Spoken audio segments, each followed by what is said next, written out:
Welcome back, everybody, to another Hangout here on I'm Not a Coach. I'm your host, Dave Werther. Thank you so much for joining us on this Wednesday night for a nice little Hangout, man. So, welcome, everybody. Welcome, welcome, welcome. How are you doing? How's your week been? How's your weekend? And yeah, what's going on, man? Let me know. Let me know. So, I'm going to be just kind of meandering for a little bit while people kind of pop in the chat and things like that. But yeah, man, welcome, welcome. Yeah, we couldn't do it this Friday. I'm working late on Friday for my job. I think I do get out at 6, but I wouldn't be able to have enough prep time to really have a substantial thing to talk about. Even though we could probably just hang out, we still might do that on Friday. But I just didn't want to pop in there and just kind of not have anything for you, at least in terms of NFL news or football news, things like that. So I decided to kind of move it up this week, and we should be back to the regular scheduled programming next week. So Friday, I might still do another like Wednesday one next week as well, if you guys are willing to hang out, a couple times in a week. But yeah, man, heck yeah, you're loco. Yo, man, what's going on? How you doing? How you doing? But yeah, man. So next week we'll be back on Friday. But again, let me know if you guys want to hang out for a little bit on Wednesday. I'll have to double check on my schedule, but I should be available. Even if we do a one on Friday, it might be a little short one, maybe like 30, 45 minutes, maybe an hour, things like that. But yeah, man, we're going to keep on rolling, man. It's the off season, so we're just kind of hanging out, talking. Little surprised, McDuffie got 100%, my man. Yes and no. So I understand why the Rams decided to take him because all three of their top corners are free agents, and they're definitely not going to be able to afford probably even just two of them to be able to come back. They would probably bring back one of them, likely, but all three of them definitely not. So they're just like, you know what? The Rams are back on their 2017 to about 2023 of F them picks because now I think they gave up what, a first round draft pick for this year. So yeah, the Rams are back at it. The Rams are like, yeah, we don't need the picks anymore. We did it for 2 years. We didn't like it. We didn't like having to draft guys in the first and second round. So we're just gonna give them away. But yeah, so a little bit surprising. I think McDuffie was a guy that I could have seen the Chiefs extend, and I will be talking about him in a couple minutes. So even though it's Wednesday, I do have some NFL news that I will get to. So maybe jumping the gun here, but just quick thoughts. Not surprised the Rams traded for a corner; they need one. And then two, the Chiefs. Let's just say that this is not the first time they've decided to trade one of their top two corners during the offseason. So I think it was like 2 years ago. L'Jarius Sneed was traded to the Titans. So yeah, the Chiefs are just like, yeah, if we can't afford you or if we're gonna lose you after next year, we're just gonna trade you early, get something out of you. So yeah. Your local then Gianno Smith got released, 100%, man. Yeah, that one I'm not too surprised. I think Gianno Smith is a guy that they like. He still can play in this league for sure, man. He really had some really good moments with the Steelers. Good red zone, very versatile guy, man. Especially towards the end of the season, where they were using him all over the field, man, all over the field. He's always been that kind of like tweener, kind of like a tight end, little big receiver. Surprisingly fast for a big guy of what he is.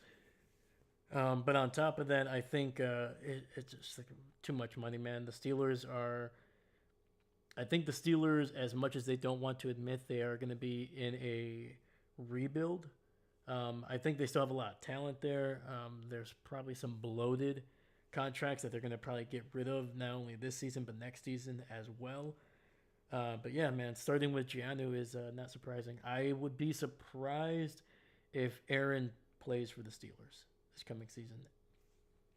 Is it completely out of the question? But I would be surprised. I think the Steelers are going to try to go towards a more younger offense, especially.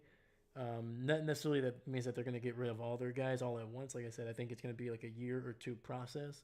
but I think that's going to be a slow rebuild with Mike McCarthy. So, yeah, 100%. Yeah, because the Gianna news just came out like what within the last hour or two. So yeah, but yeah, man. But you're local. How you been, man? How's your week? How's your weekend? Let me know. Let me know. Let me know.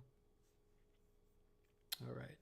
So since we've already talked about it just a little bit, let's talk about the first set of news that I had here. So Trent McDuffie, yes, I think the number one, number two corner for the Kansas City Chiefs. He's been with the Chiefs for the last couple of years now. Really solid player. Doesn't get a ton of interceptions. You're kind of seeing that around the league. There aren't many corners that are big turnover guys. Like it's just not how it's been. There's been one or two guys that really get more than four or five in a season, but not many guys. But Trent McDuffie, good speed, really solid in coverage, really great at finding the ball in the air to make a play on it. More of knocking it down, not necessarily picking it off. And like I talked about, the Chiefs are a team, especially in the last couple of years, man. They have not really been willing to pay their corners. They've been willing to kind of go into the draft and try to replace them, and get basically cheap production. I shouldn't say cheap production, high production for a cheap rate with their corners, which is not typically what you see for teams in the NFL. Usually, pass rusher, quarterback, and corner are like the one of the three main positions that when they find a guy, they typically pay them. But not the Chiefs, man. A couple of years ago, was it like last year or 2 years ago? L'Jarius Sneed was traded to the Tennessee Titans. I think that was also for a first round pick. And now, as of today, Trent McDuffie going to the Los Angeles Rams for their 2026 first round pick. So, yeah, man, not too surprising. It seems like that's what Kansas City is. They're looking to challenge themselves every single couple of years to find a starting corner, develop him, and then flip him for another first round pick that is hopefully almost as talented, if not at least a lot cheaper than trying to pay a corner, what, probably close to like 20 million a year. So, yeah. And once again, for the Rams, their three out of their top four corners are free agents right now. Curl, I think Lake as well. And so yeah, so they got to find some way to replace those guys. And the Rams, well, as from what 2007 up until 2024, they did not have a single first round pick for almost a decade. So the Rams are back at it again, basically saying "F those picks," and they're gonna get Trent McDuffie on a 1 year contract. Likely gonna extend him at some point, either this offseason or during the season. So yeah. Your local, it's been solid for me. Got a couple important errands done now. Let's go. I'm just hanging out. Hey, let's go, baby. Just hanging out. I like it. David Stegosaurus with the moo in the chat. Let's go, man. Let's get some, hold on. Got some, do they have a cow emoji? They better have a cow emoji. There you go. Ooh, which one do I go with? The head or the whole cow? You know what? Let's go with both. Boom. Cow emojis in the chat. But David, how you doing, my brother? Good to see you. Good to see you. How's your week been? How's your weekend? Let me know. Let me know. Yeah, and let me know what news kind of caught you off guard. Um, some NFL news, man. Did you hear about Trent McDuffie? If you didn't, I probably broke the news to you now. But what are your thoughts, man? Got a first round pick for him. But yeah. So yeah, some big news over there in Chiefs Kingdom. Gonna be a new face in that secondary, man. So all right, let me bring up my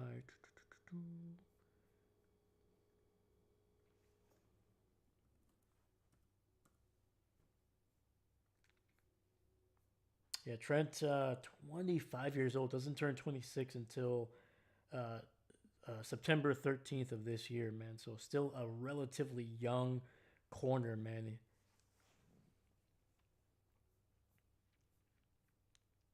But yeah, won 2 Super Bowls with Kansas City, made it. Obviously, made a few more appearances with Kansas City there. Yeah, first team All Pro in 2023, second team All Pro, not 2025, but the year before, 2024. So yeah, relatively talented guy, man. They picked he was a first round pick, 21st overall back in 2022 out of Washington. And yeah, a couple of years later, man, they flip him to the Rams for a late first round pick in 2026. Your local also, why can't the Bills do anything important in the offseason? I swear it's been middle of the road for us so many times in the offseason. Unfortunately, man, that is kind of what happens when you have a lot of money kind of locked up with some major contracts, man, especially with a quarterback. Your teams tend not to be able to make big splashes in free agency, at least not every year, or usually it's, if anything, it's like almost every third year you were able to kind of move some of that money around to be able to have that 1 year where you can probably sign one or two big contracts. Yeah, and I think unfortunately for this, especially this year, the Bills are kind of strapped. I think next year they're gonna have a little bit more room, as some of that dead cap money from some of the contracts that they moved on from kind of get off the books, and then even some contracts that they might be moving on from in this season. So yeah, I would expect the Bills by in 2027, 2028 cap to have a lot more room than they do now. So could be another year or two before the Bills are going to be able to dive into that free agency again. But yeah, especially early on, man. And granted, free agency hasn't even started. There's nobody signing right now. These are all just going to be either restricted free agents, which teams have the ability to basically sign them for pretty cheap rates. Usually, those guys stay with the team anyway. And on top of that, these are just being players that are going to be traded or released before the season starts, just to get them off the books before the next season starts. Because some of these contracts, the way that they're built is, if that player is on the roster at the beginning of the season or a couple of days or weeks into the next season, then their bonuses trigger. So this is also just a way to avoid paying, those $3 to $7 million before you try to trade him. So yeah. David, weekend was okay. I heard about McDuffie. I think it's a relatively fair trade. That's fair. Yeah, I think so too, man. I think the Rams are getting a pretty decent player that has shown that he can play at a high level. I mean, first team All Pro 2023, second team All Pro 2024, two-time Super Bowl champion, was a starter for I think both of those Super Bowl appearances, or at the very least, for sure, the last two appearances for the Chiefs. But yeah, man, I think McDuffie is a solid corner, man. I think he has a lot of upside still. Once again, doesn't even turn 26 until the beginning of the year, so or the football season, I should say. But yeah, man, it's gonna be interesting, and the Rams definitely needed some to be able to kind of find a way to get a guy of this talent.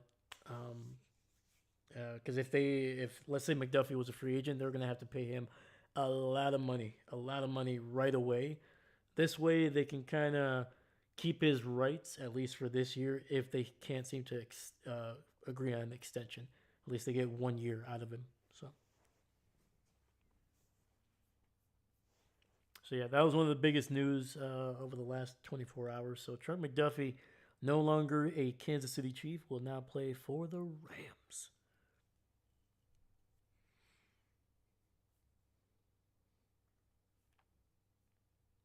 All right. So, but yeah, man.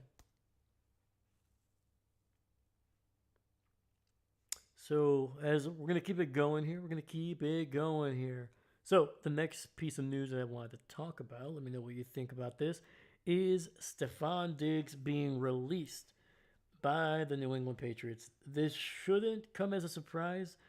I think a lot of people think that it's going to be the off the field stuff that is kind of causing this. I think he signed a 3-year contract with the Patriots, even though the way it was structured was more of a 1-year deal. Um, I think for sure the potential lawsuit and suspension that he will face, I think that did play a part in it. But I think the most significant was the contract. So this past season in 2025, his cap hit was about, I think it was $10.5 million, which for a guy of this caliber, even for a number 2 receiver, number 3 receiver, would not be bad. But this coming season in 2026, his cap hit rises to $26 million, a little over $26 million. So that is a massive spike, and I think even if he had one of the best season of the, I think if he even had a career year, I think it would be very tough to try to keep him at that rate. I think there would have been a more likelihood of them uh, trying to push some of this out. Either adding some dummy years to the contract to spread out some of that money, or maybe convert some of the incentives and salary into bonuses so they can spread that evenly throughout the contract. But I think the majority or the biggest part of them releasing him is the $16 million spike in his cap hit. So yeah, basically having almost $30 million tied up to a 30-plus-year-old receiver is a lot to ask. And then on top of that, who knows if he will be probably suspended for anywhere between 3 to potentially the whole season, depending on how bad some of this offseason stuff might be for Stephon Diggs. So yeah, so I think the writing was on the wall even before the off the field stuff. I think just the off the field stuff made it even more likely that they were just like, it may not be worth trying to find a way to spread out some of this cap hit. So yeah, I'm not too surprised. Not too surprised. Your local, I think Stephon is getting more hate than he deserves. Maybe. I'm not gonna lie to you. I have not looked into the whole thing at least a whole lot. I was looking at like some Reddit stuff, and it just kind of, there doesn't seem to be as much information as out there as I would feel comfortable with, at least making a comment on it. Um, doesn't seem like there's like a consensus of exactly what happened. It seemed like it was a family thing with some history, and it was just a whole thing. I think it's a little bit messy anytime you're talking about potential domestic violence, um, or even worse. So yeah, so I don't want to talk. At least I don't want to comment on it just because I don't want more. I don't know enough, and I don't want to be ignorant to say something that's coming from a place of ignorance. So yeah, but yeah. Let me know your local. Let me know if you have some info, or at least of what you've heard. So let me know. David, I always wish more of the big names were paid based on production, but I get it. Being unable to predict injuries, players want their money. 100%, 100%, man. Yeah, and it's tough, man. Like it's tough for especially the NFL. Like it's one of the few leagues where almost the majority of the contract couldn't is probably not even guaranteed. Like the NBA, almost all of it is guaranteed. Almost all of it. Same thing with MLB. I think that's basically almost all of it is guaranteed. And then on top of that, the NHL also has like a decent amount. Like all of those other leagues typically have like either something that's called a soft cap, versus I think MLB has no cap basically. And the difference is the NFL has a hard cap, which is this is what you have. You cannot go over it. Every team has basically the same amount of cap. It's basically spread out evenly amongst the 32 teams, and teams are not allowed to be over the cap at all. They need to be under it. And then with the NBA and I think the NHL, they have a soft cap, so you can be over the cap. But there has to be like bird years and things like that. I'm not going to go into that. I've learned that recently.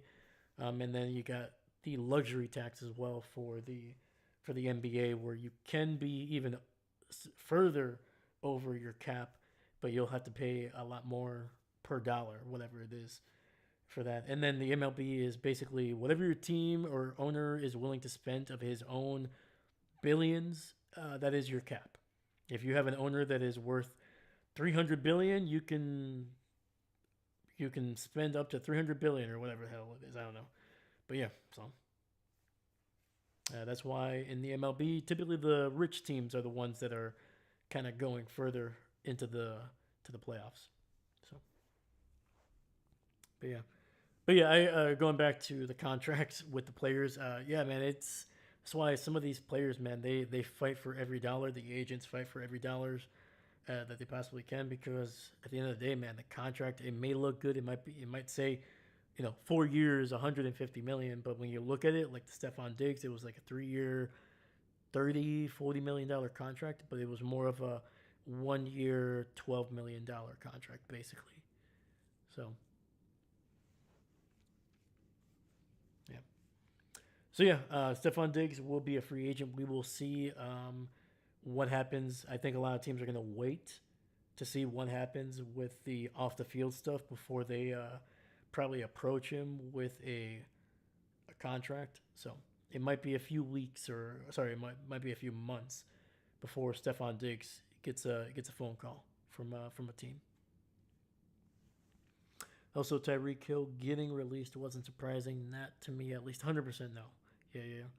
I feel like his landing spot is uncertain. Maybe Buffalo. That's the only team I can think of him going to. New England, maybe. I'm trying to think here. Maybe. Oh, actually, that's the other thing I forgot to mention, dude. Another reason, on top of the other two reasons that we talked about for Stefan, the kind of the emergence of some of these younger receivers in New England, man. So you got Matt Collins, former Miami Dolphin. We saw some really good football out of him late.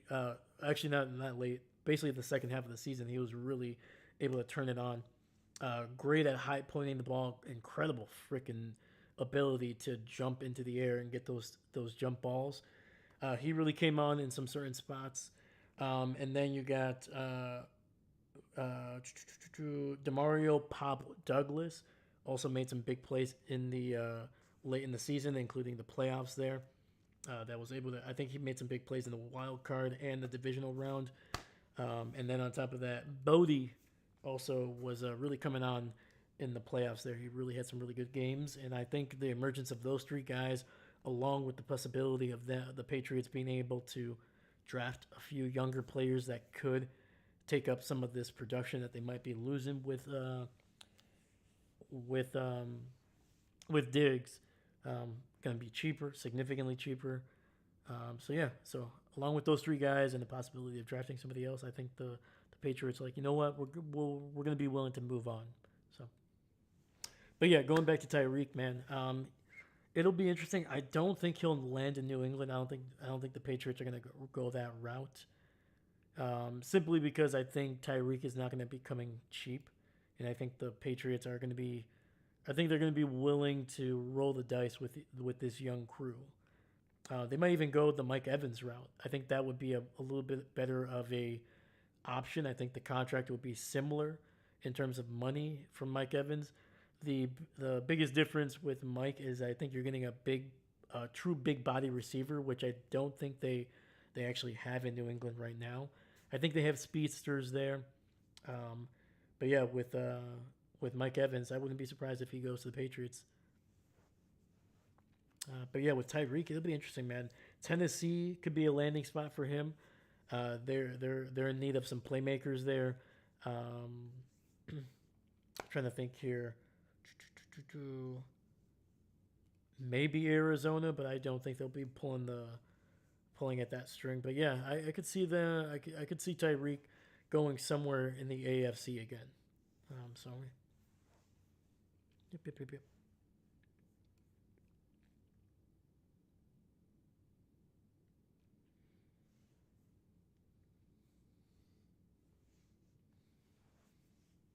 And give me 1 second, guys. I'm gonna grab a water. So just give me 1 second. But yeah, let me know. Let me know anything else that you guys want to talk about. I do have a few, actually a handful of other things to talk about. But let me know if you want me to touch on something. Be right back.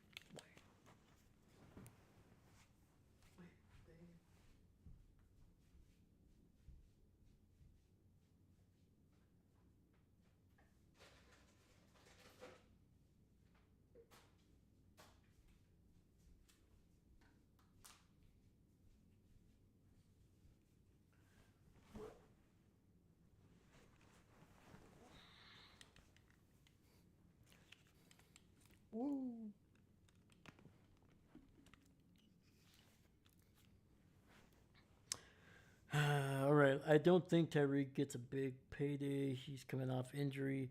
He has a 1 year, $20 million deal in mind. Oh, for sure. I think it's going to definitely be a one. Couch do a spin move. Yeah, the couch is too old for that, man. Those days are long gone. He left those back in the 70s, man. Right? Let's just say couch. Back then he was spinning for sure, man, but he wasn't didn't have to move the legs there, the spin.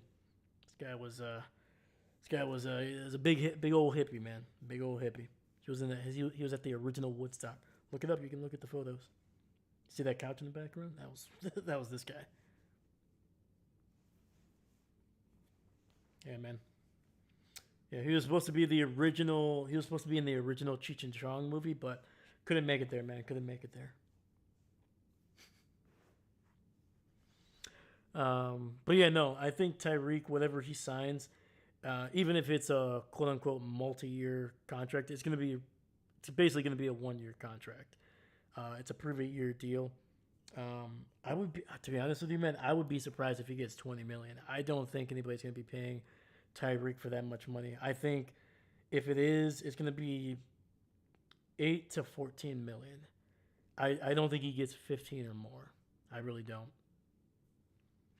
I think his last productive season was, I think, even in 2024, man, he was not the guy that we were used to seeing. So it's been a couple years since we've seen like true explosive, solid, consistent production out of Tyreek Hill. So I think whatever he signs, it's going to be a little bit lower than 20 mil for sure.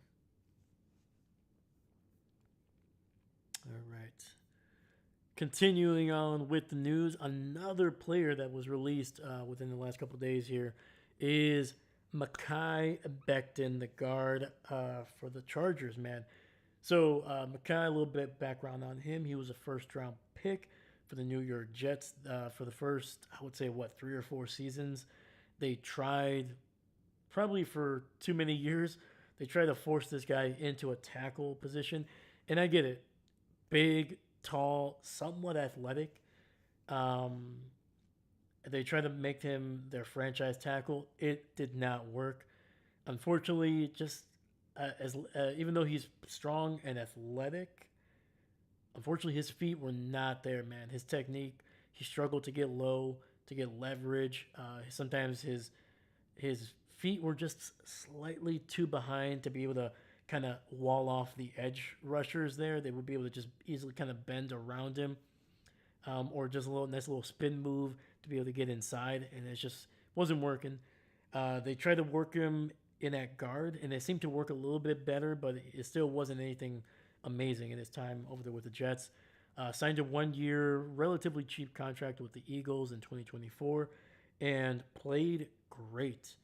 Um, Really, really good. He was their starting guard. I think their starting right guard for that entire Super Bowl run, and he parlayed that into a 2 year. I think it was like a $20 million contract, roughly, give or take, with the Chargers. But unfortunately, as we saw, the Chargers' offensive line sucked.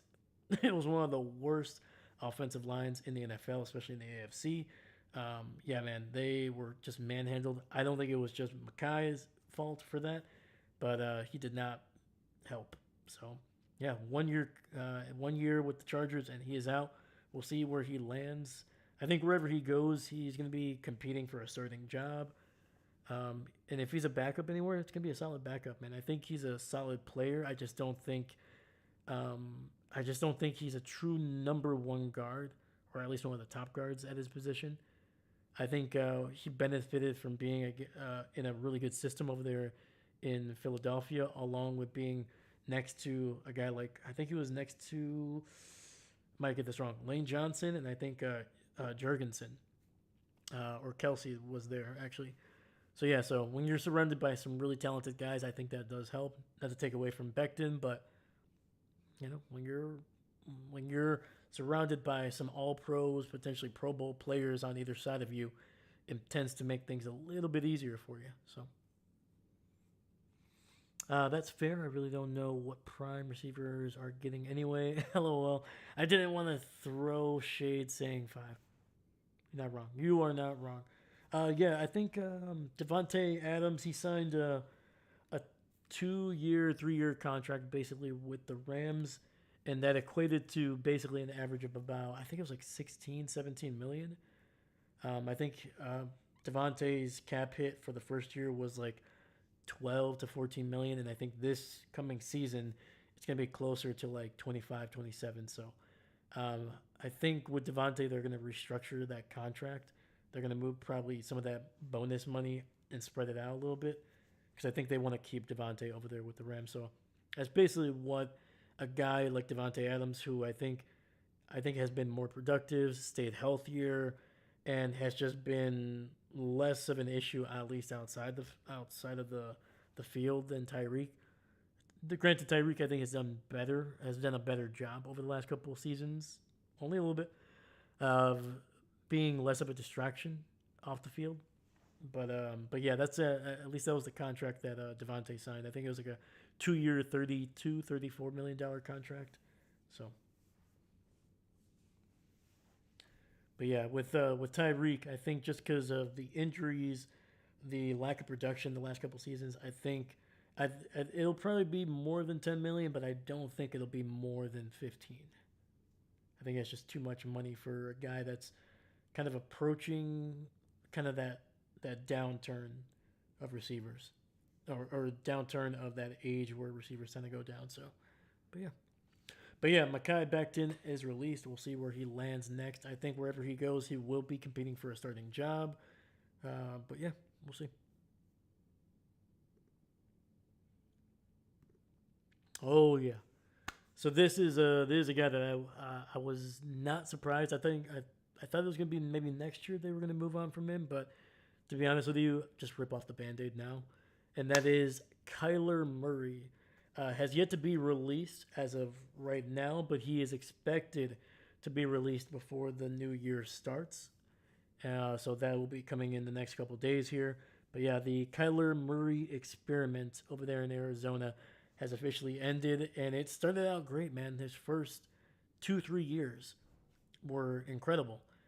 The guy was chucking the ball down the field, Hail Marys, making guys miss all over the field. Was looking like a guy that was gonna be on his path to being a perennial Pro Bowler, a perennial top 10 quarterback, even with his size and his potentially maybe slightly limited ability to be able to attack defenses, at least in terms of like being able to get his guys in straight positions. Like it was mostly there's gonna be a lot of athleticism, a lot of um, incredible talent, to be honest with you. But unfortunately, injuries I think have really robbed some of the explosiveness out of Kyler. Whether that's because of the injury itself has just taken some of athleticism away permanently, or it's more of he hasn't really been on the field, so it takes a little bit to kind of get going. And on top of that, it doesn't seem like he's been able to really come close to reaching the level that we used to see out of him in the first couple seasons that he was in the NFL. So, and on top of that, unfortunately, it happened basically months within signing a new contract. So for the Cardinals, they invested a lot of money into Kyler that just did not pay any dividends after they gave him that big contract. And it's just been injury after injury, man. So yeah, I think this is the best for both teams. I think the Cardinals are ready to move on. They're looking for potentially a younger or at least a guy that they can rely on a consistent basis in terms of health. And then on top of that, I think for Kyler, man, I think his last couple seasons with the Cardinals has been more mentally taxing than I think he was hoping for. Between the contract clause, the video game thing, people making fun of him, and then just on top of that, just the injuries, the consistent injuries. And let's be honest, man, the Cardinals' ownership is freaking horrendous. Easily one of the worst owners in the NFL. Um, and I think that is kind of grated on him a little bit. His he probably isn't too motivated to want to play for the Cardinals again. So I think wherever Kyler decides to go, I think he's going to have to accept being a backup with maybe a Sam Darnold kind of journey where, the next season or 2 or 3, hey, you're not going to be, you don't have that pressure to be the number one guy. Sit, learn, work on your mechanics, get your mind back to where it is, and also just get healthy, man. Finish a full season or two, not having to worry about, am I going to tear my ACL? Am I going to, is my body going to betray me? You'll be on the sidelines. You'll be holding a clipboard. Might be coming in there every once in a while, and just get healthy and just kind of get back to the basics. So, to be honest with you, man, I hope the best for Kyler, man. I know he gets a lot of crap from people for not being fully committed to wanting to, the whole video game clause or whatever the heck it was. Like, I get it. That's not everybody's jam. Everybody wants every single player to live, breathe, die football. But for some of these guys, man, it's something that they're talented at. But maybe the passion isn't, I want to die for this game. So, and I don't always believe that that's what you need necessarily.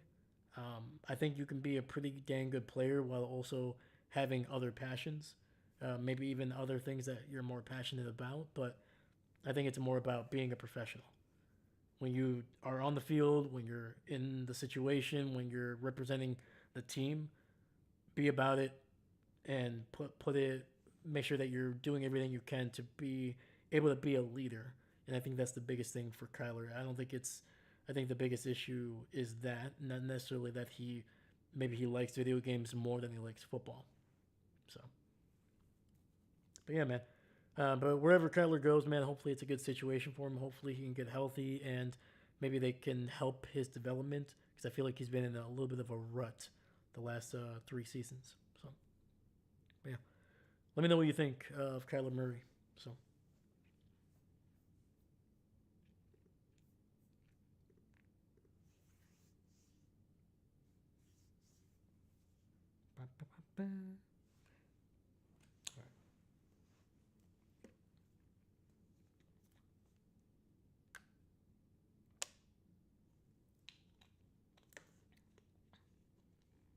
But yeah, your local David. Any thoughts on Kyler, my man? Let me know.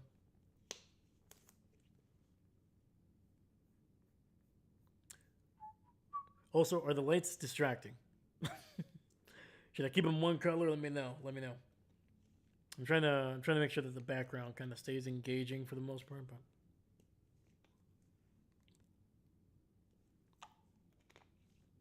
also, this thing is kind of annoying right now. I've tried to dim it. This is as dim as it goes for some reason. When it goes to like a smooth change, you can't dim the lights. So it's like, this is really bothering me a little bit. So, I don't know. It's my, a little bit of my OCD kind of popping up a little bit. I'm just like, oh, God. So I'm kind of trying to block it with my head a little bit. We'll see. Anyway.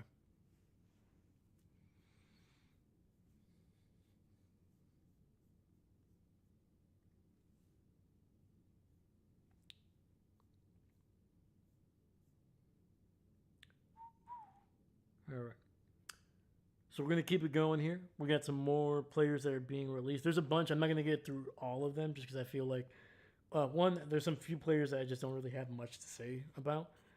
So I'm just picking some of the more popular names. Obviously, Kyler Murray, former Pro Bowler, big name player for a while. Mekhi Becton, Super Bowl champion, was considered one of the better free agents of last season. Obviously, Stephon Diggs, that whole situation. So I'm trying to pick some guys that have a little bit more of a notoriety to them. But maybe next week I'll get to some of the more lesser known guys, but that could have an impact on their team. So, but moving on to the next guy here, we're going to go back to the Chiefs, and this time it's not going to be a trade; it's going to be a straight out release, and that is former starting right tackle Jawan Taylor. So yes, Jawan Taylor infamously is probably more famous now for being the guy that is consistently getting penalized for illegally being lined up too far back. He's the guy where the rule is if you're a tackle, you need to be your helmet needs to be at least lined up with the hip of the center. And sometimes they can give you a little bit of a wiggle room if it's not the hip, but it's more of like the thigh or the gluteus maximus.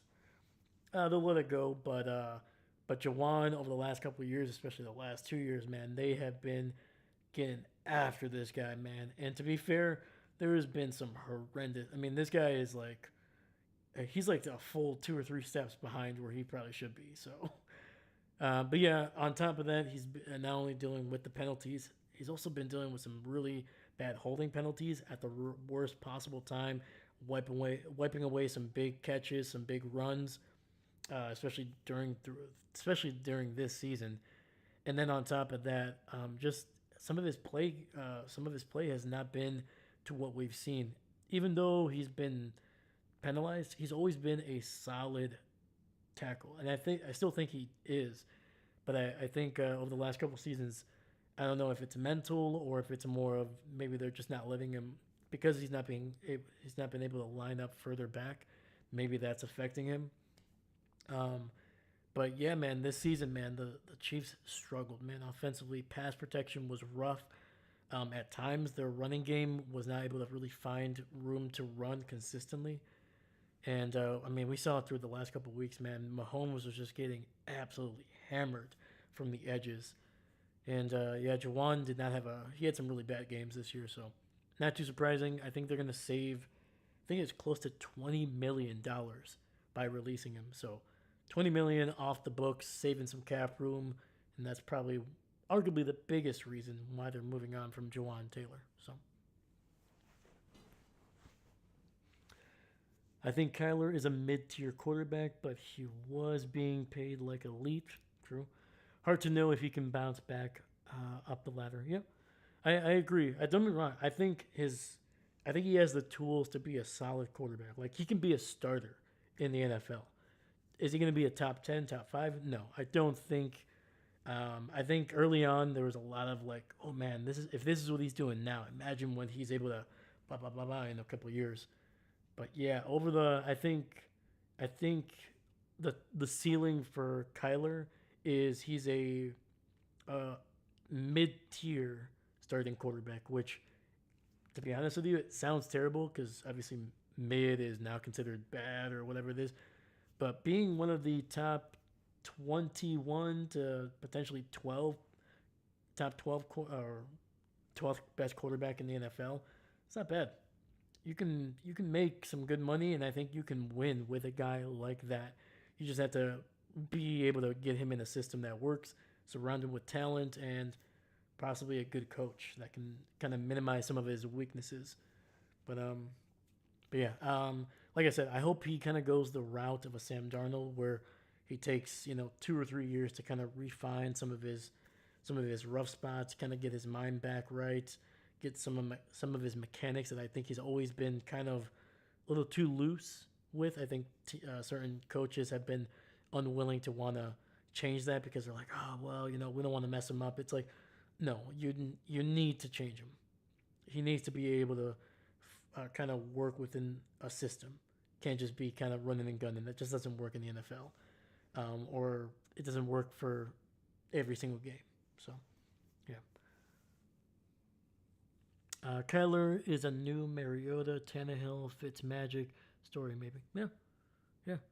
And there's nothing wrong with that too. Like if he ends up just being a journeyman backup for, I mean, he's been in the league for like 6 or 7 years now, but for another 6 or 7 years, it's not bad.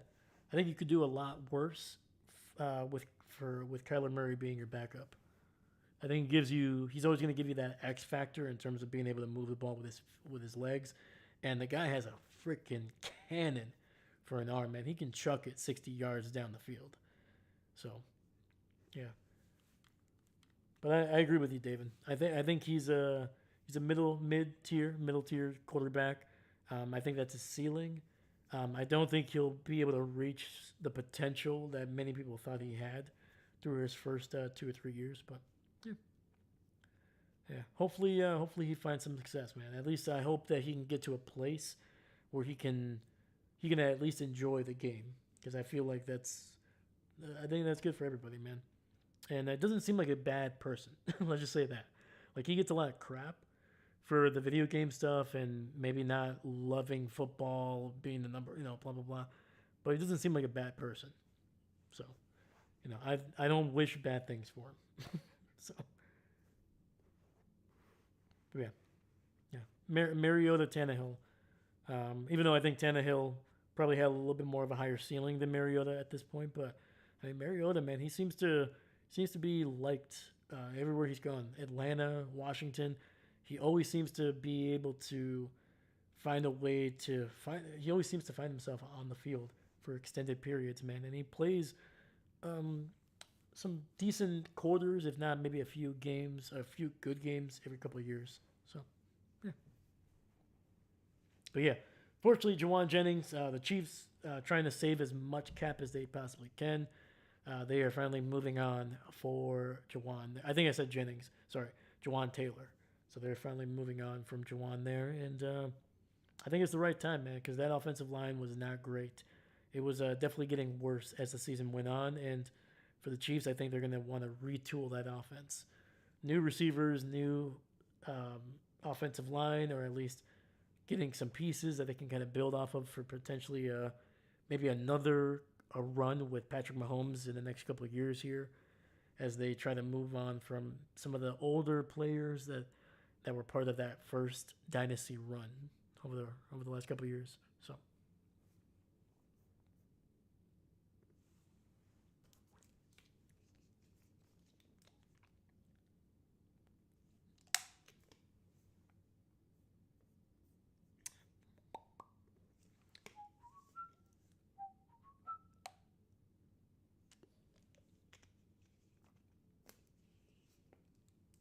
Oh my god, dude. Talking has become, whew, I've become rusty, man. For the Chiefs, this is the year to break things and set it right to go in next year with a ball out mentality. 100%. Yeah, I think this would be a good, like a little bit of like a rebuild, restart kind of year, and then get back to potentially contending for a Super Bowl back in 2027. Um, with the injury with Mahomes, who likely is not going to be ready for the beginning of the regular season, I think you take this year as like, hey, let's get some of the guys that we don't see or envision either re-signing or being part of the future of the Chiefs. Get rid of those guys, and then let's try to rebuild this team. We're going to have some free agency. We're going to have a couple drafts and potentially some development from some of the younger players that we've been able to get over the last couple of years. So, yeah. Yeah, I think for the Chiefs, man, as long as they have Mahomes and Andy Reid, I think they're going to be contending. I don't want to call them automatic Super Bowl contenders, but I do believe that will be the standard that they're held at. But at the very least, they want to get back to being able to be in the playoffs, play good football, be back to playing consistent offense, and having their defense being able to shut the door late in games. So,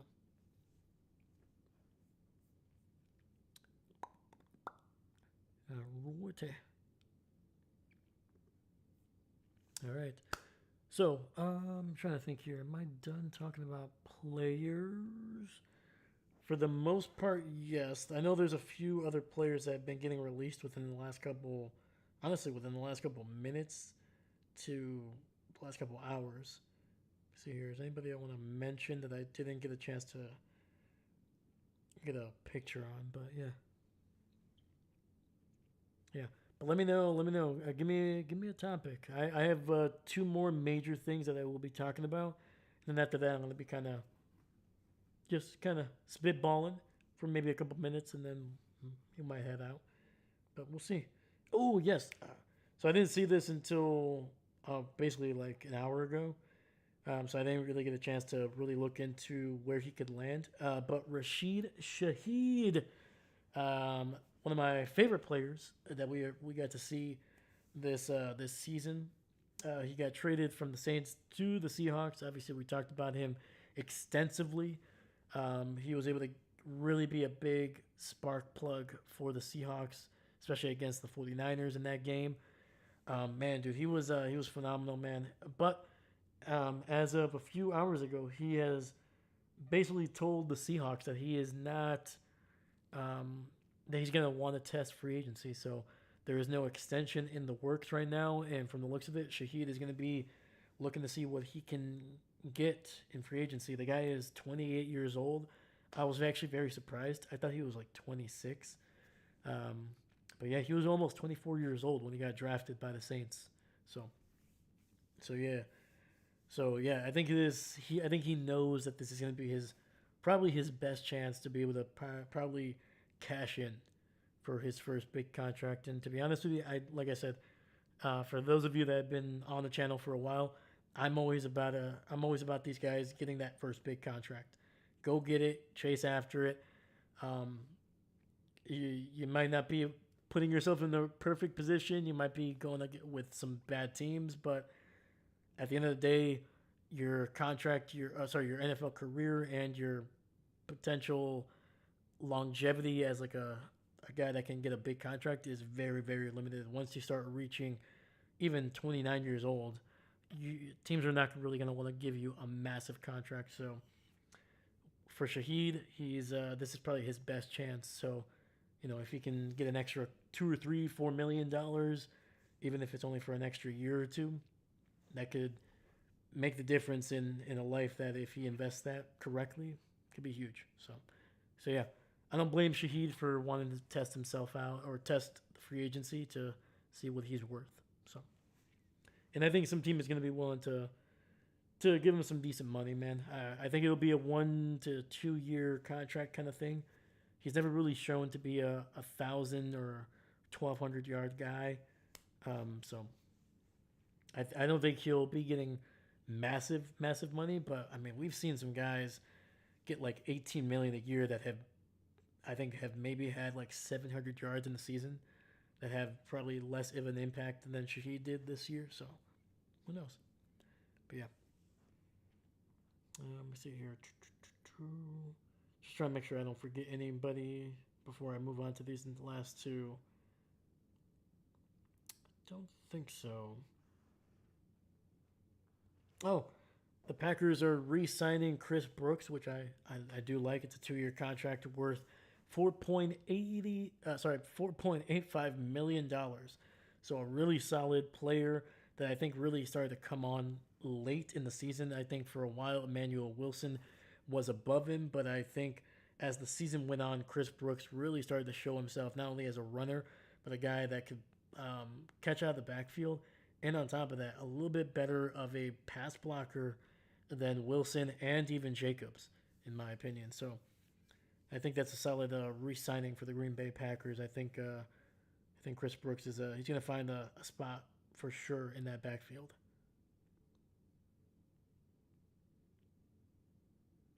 Um, Dak Prescott, CeeDee Lamb, and Tyler Smith, they restructured their contracts so the Dallas Cowboys could get under the cap there. So they were able to, let me see here, the Cowboys were nearly $55 million over the cap before the moves, but the restructuring cleared around $66 million. So some big money there uh, for the Dallas Cowboys. So yeah, off topic. My wife made homemade oatmeal. Ooh, oatmeal cream pie. Okay. How'd it turn out, my man? And also, like, is the crust oatmeal or is it just the top? Gotta get. You gotta let me know, man. You gotta let me know. I'm a big oatmeal guy. I'm a oatmeal cookie person. Like I will if it's homemade oatmeal cookies and there's chocolate chip or whatever, I'm going with the oatmeal immediately, immediately. And I know people don't like it. That just means there's more for me. So holy cow, man! First off, shout out to Mrs. Stegosaurus there. Shout out to her. Let's go.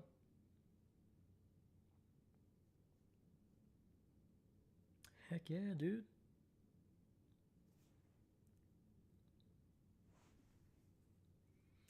So is it an oatmeal crust and then it's just cream at the top, or is it like covered with an oatmeal crust? I should say. The crust is also the top and the bottom, right? I'm sorry, I don't know my pies that well. Crust is also the bottom and the top, right? Oh, there we go. There we go. The off tangent topics here that we love during the off season.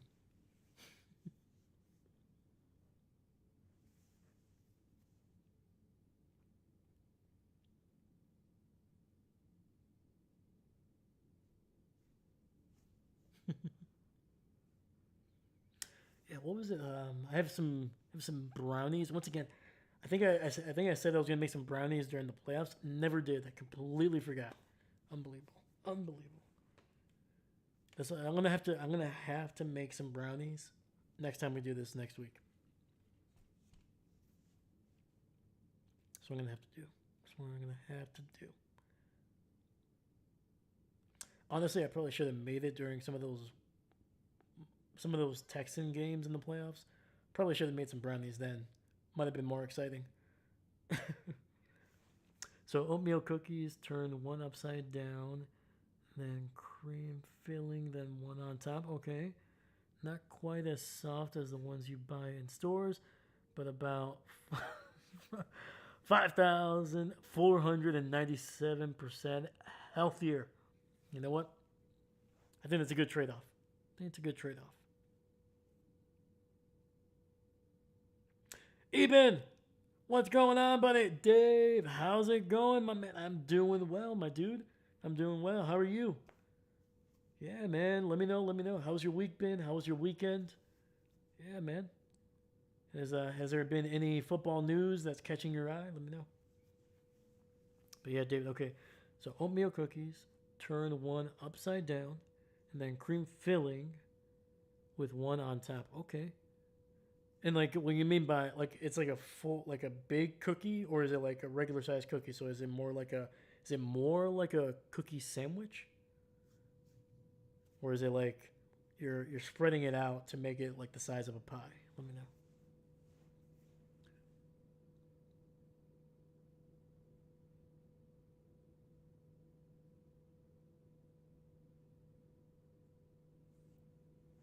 Hmm.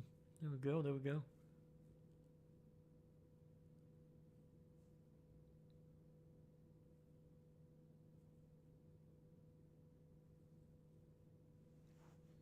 Oh yeah, Eben. Also, how's Papa Eben doing?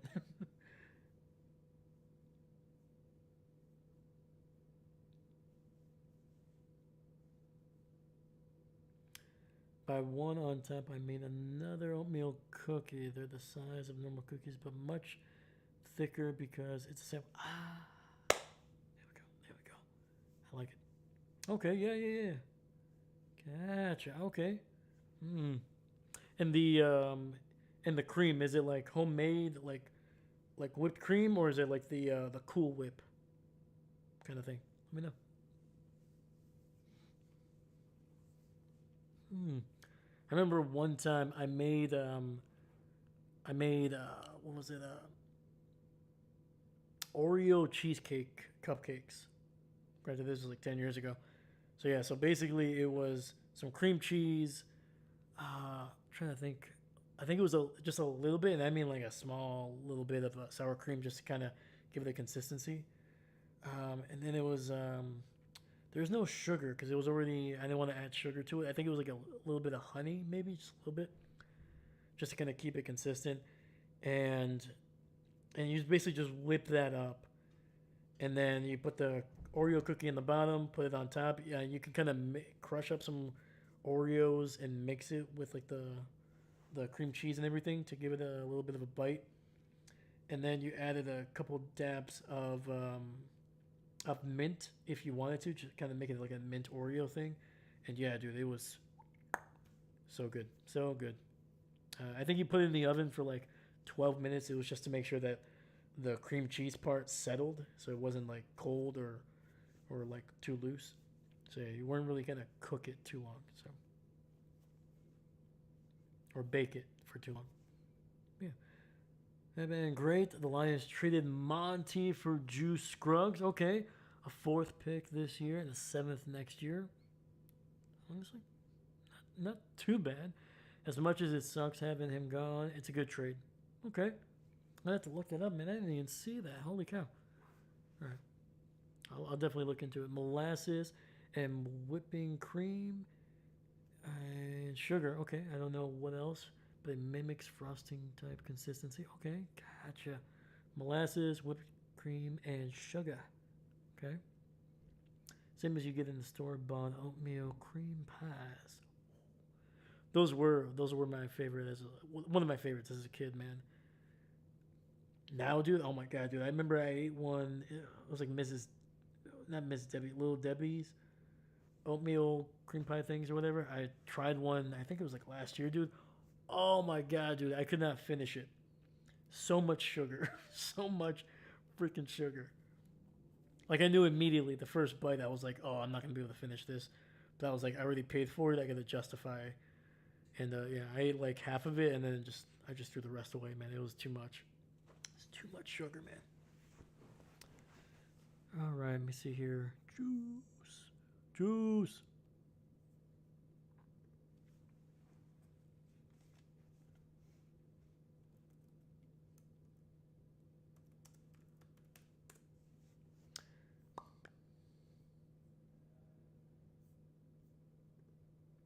Mmm. How the heck did I not hear about this? So yeah, Montgomery. So with running back David Montgomery being traded to the Houston Texans, which I actually do like that trade for the Texans. I don't think Montgomery is a. He could be, but I don't think he's going to be a 1,000 yard rusher for them. Um, so the Texans are trading Juice Scruggs.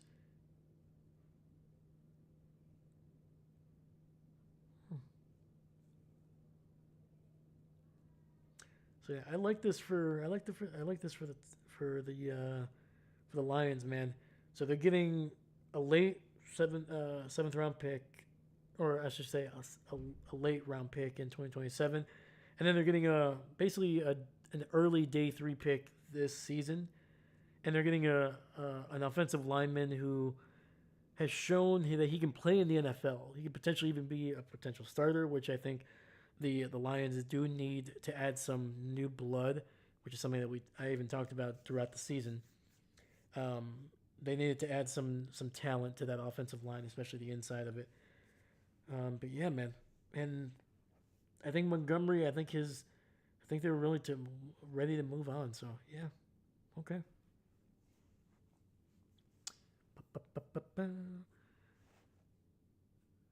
Even bro, some donuts are like a foot wide. I'm like, how can anyone eat? Oh, dude, it's surprising, man. So much sugar in our food in this country, man. It's wild.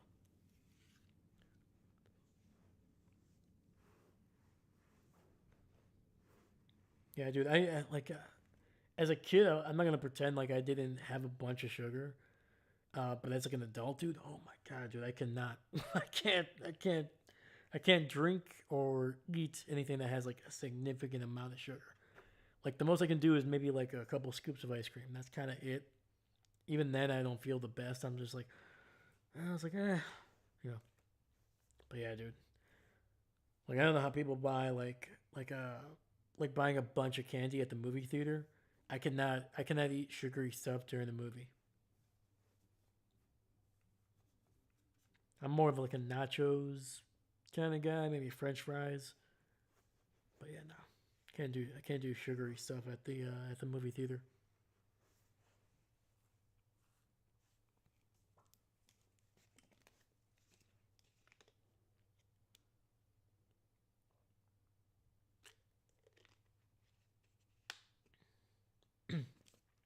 My family just sneaks it in. No one cares. Oh yeah, for sure, 100%. I think it's not as long as you're not like, you know, have like, it's not like you're like coming in there with like a whole bunch of like stuff like, you know, sneak in a couple, you know, Dippin' Dots or whatever. Nobody's gonna Ain't nobody frisking you at the movie theater. You know. I'm not gonna lie though. I do like to buy at least one thing, whether it's a drink or like a just like some nachos, just because I like to support my local movie theater. And then unfortunately, if the my movie theater that's like closest to me closes, the nearest one is like 20-25 minutes away. So I'm just like, please don't close. Please do not close down. I don't want to drive 30 minutes just to see a movie. Yeah, like the closest one I have is like 7 minutes away from me, so it's nice. It's nice to have one. So I'll be like, you know what? I'm gonna give him my $8.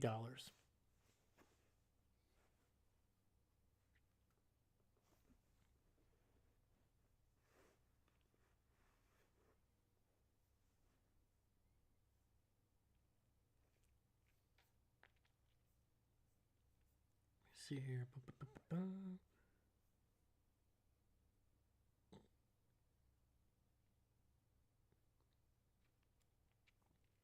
Yeah, I do like this trade for the Texans. I do think they give up maybe a little bit too much, maybe. But I think with a guy with like David Montgomery who has shown, even in Detroit, that he can be a pretty solid back, man. He can. I don't think he's gonna get you consistently 100 yards, even as a featured back. But I think if he can be effective in short yardage situation, including getting into the end zone, and if he can average like 75 yards per game or at least a healthy average, might be worth it for the Texans. So, but yeah, man, it says right here, the Detroit Sonic and Knuckles era is now over. Sad times, man.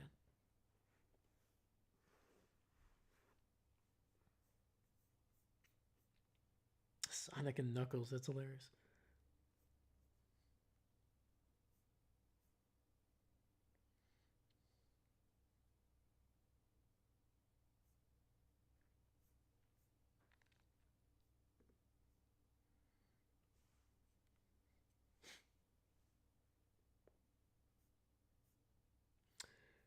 What the heck was what was Scruggs? He was a second round pick back in 2023. Okay, he was a late second round pick in 2023.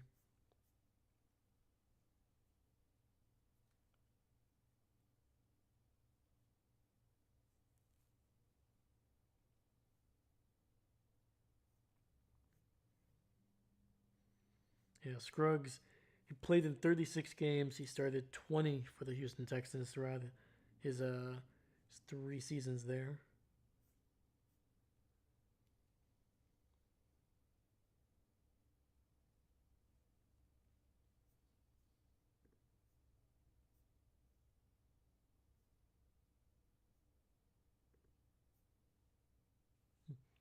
All right. All right. So I'm going to talk about this gentleman here. We actually did talk about this guy last week just a little bit, and I kind of mentioned that I would have been surprised if he wasn't around football in some form or fashion, just because he's always shown a lot of passion for being around the game, and players seem to love this guy. I'm surprised that he's taking a position, but when I learned about the history that he has with this program, it became a little bit more understandable. And yes, I am talking about Rich Bisaccia, the former special teams coordinator for the Green Bay Packers, who surprisingly um, resigned from his position, I think about 2 weeks ago at this point. But yeah, man, Rich kind of just said that he was like, man, it kind of caught people off guard. It caught the Packers off guard, it looks like. But it was, I think Rich was seeing the writing on the wall. I think unless there was a massive, and I mean massive, turnaround early in this season on the special teams part, I don't think he was going to last the season, or at least this would have been his last season in Green Bay. So I think Rich Bisaccia was just like, you know what? let me give Green Bay a chance to find somebody different, somebody that is going to last more than a couple games or maybe a season in this role. And I think part of it too, man. I think Rich was probably just maybe he was a little bit tired of kind of being dragged by Packer fans or whatever it was, man. Because he got a little heated. It seems like Packer fans have not been satisfied with the coaching staff for a while now. Um, I have not been a fan of Rich Bisaccia's results. I like the guy. I think they should have moved on from him last year, but there's nothing. And you guys know me. I'm not much of a guy of like this guy sucks. This guy like I'm not too negative. I just don't. If I think they need to move on, they need to move on. It's not like a dislike or a hatred for the person. So, but yeah, there were some people that are like, I hate this guy. This guy's like it's just like all right, dude, relax. take take five, cool it down, and you relax. But yeah, I think Bisaccia was told to resign due to his lack of production, and the people at the top let it play out as a surprise. 100%. I do agree with you. I think the reason I mentioned that it caught some people off surprise is what they said, but I think this was more of like there's a lot of respect for Rich Bisaccia around the NFL. Like if you can talk to former players, like you can look up what former players have said, former Raiders, whatever it is. You can look at what they've talked about even after he has left. People love Rich. Like he is well loved and well respected in the NFL. And he's been around the league for a while. But I think this was one of those like, hey, Rich, we don't want to fire you because we want you to save face. We want to give you, you know, basically they're like, we don't want this to look like we're firing you. So we're gonna give you the option to kind of resign. It's one of those things where it's like, hey, we're probably gonna be moving on from you, but we want to give you the option to do it on your own terms or do it your own way. So, but yeah, but David, I think you hit it on the nail, man. I think the writing was on the wall, and I think the Packers with as much love as they have for Rich Bisaccia, I think they were just like, Rich, how do you want to handle this? So.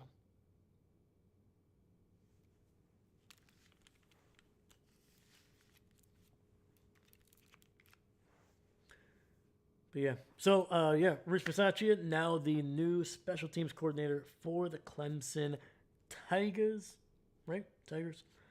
Um, so this is not kind of new for Rich Bisaccia. He was actually a DB's coach and the special teams coordinator back over there with Clemson in 1994 through 1998. So he spent about 4 to 5 seasons with the Clemson Tigers there. So once again, something that he's familiar with, a program that has a history with. So not too surprising, especially once you find that out. And I'm kind of happy for Rich, man. And I don't think it's going to be too much of a leap. It'll be probably a shock for him because he hasn't coached in the college ranks for a while now. But with the way college, especially in the SEC, which is one of the top programs or top conferences in college sports, with these players, especially a team like Clemson, which probably all of their starters have some type of NIL deal. A lot of these guys they're being treated more and more like professionals, so I don't think it'll be a big jump for Rich Bisaccia. I think it'll be very similar, and I think there's the respect that he's going to garner with some of these younger guys. I think probably will probably grow as the season goes on, and it'll be interesting what Rich Bisaccia does there. I think this is probably something that the college ranks might be something that Rich wants to stay with for a while.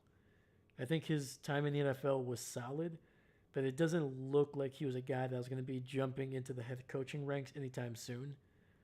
And I think going back to college where I don't want to say there's less pressure or even less media attention, but I think there's more of a there's more options for a head coaching position in the future if that's what he wants to do. He can take on a lower mid tier program and kind of get his feet wet because I don't think he was really going to get a decent chance at being one of the top 32 coaches in the NFL. So yeah, but yeah. So Rich going back to his college days over there in the mid to late '90s with Clemson. So yeah, there you go.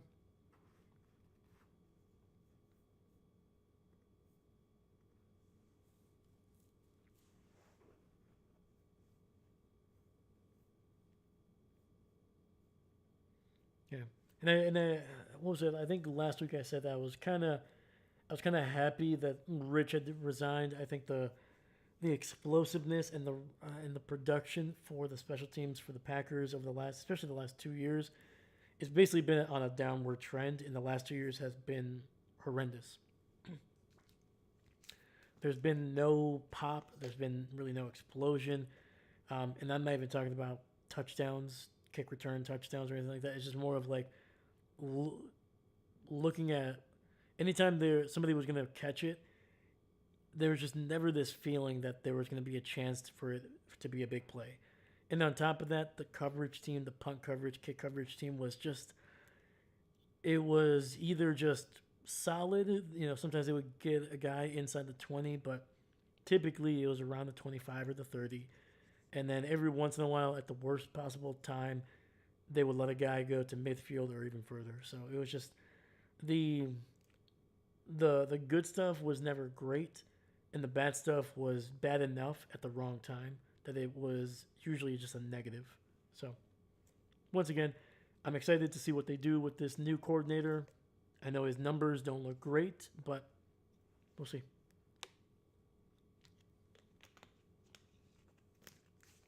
And I think I mentioned it before. The Packers have not done a great job of building the bottom half of their roster, which is typically the half that exclusively plays special teams. So to be fair to Rich Bisaccia, he wasn't always getting the premium players at that position or great players at those key positions, whether it was blocking for kicks, punts, or even blocking for kick and punt returners. So,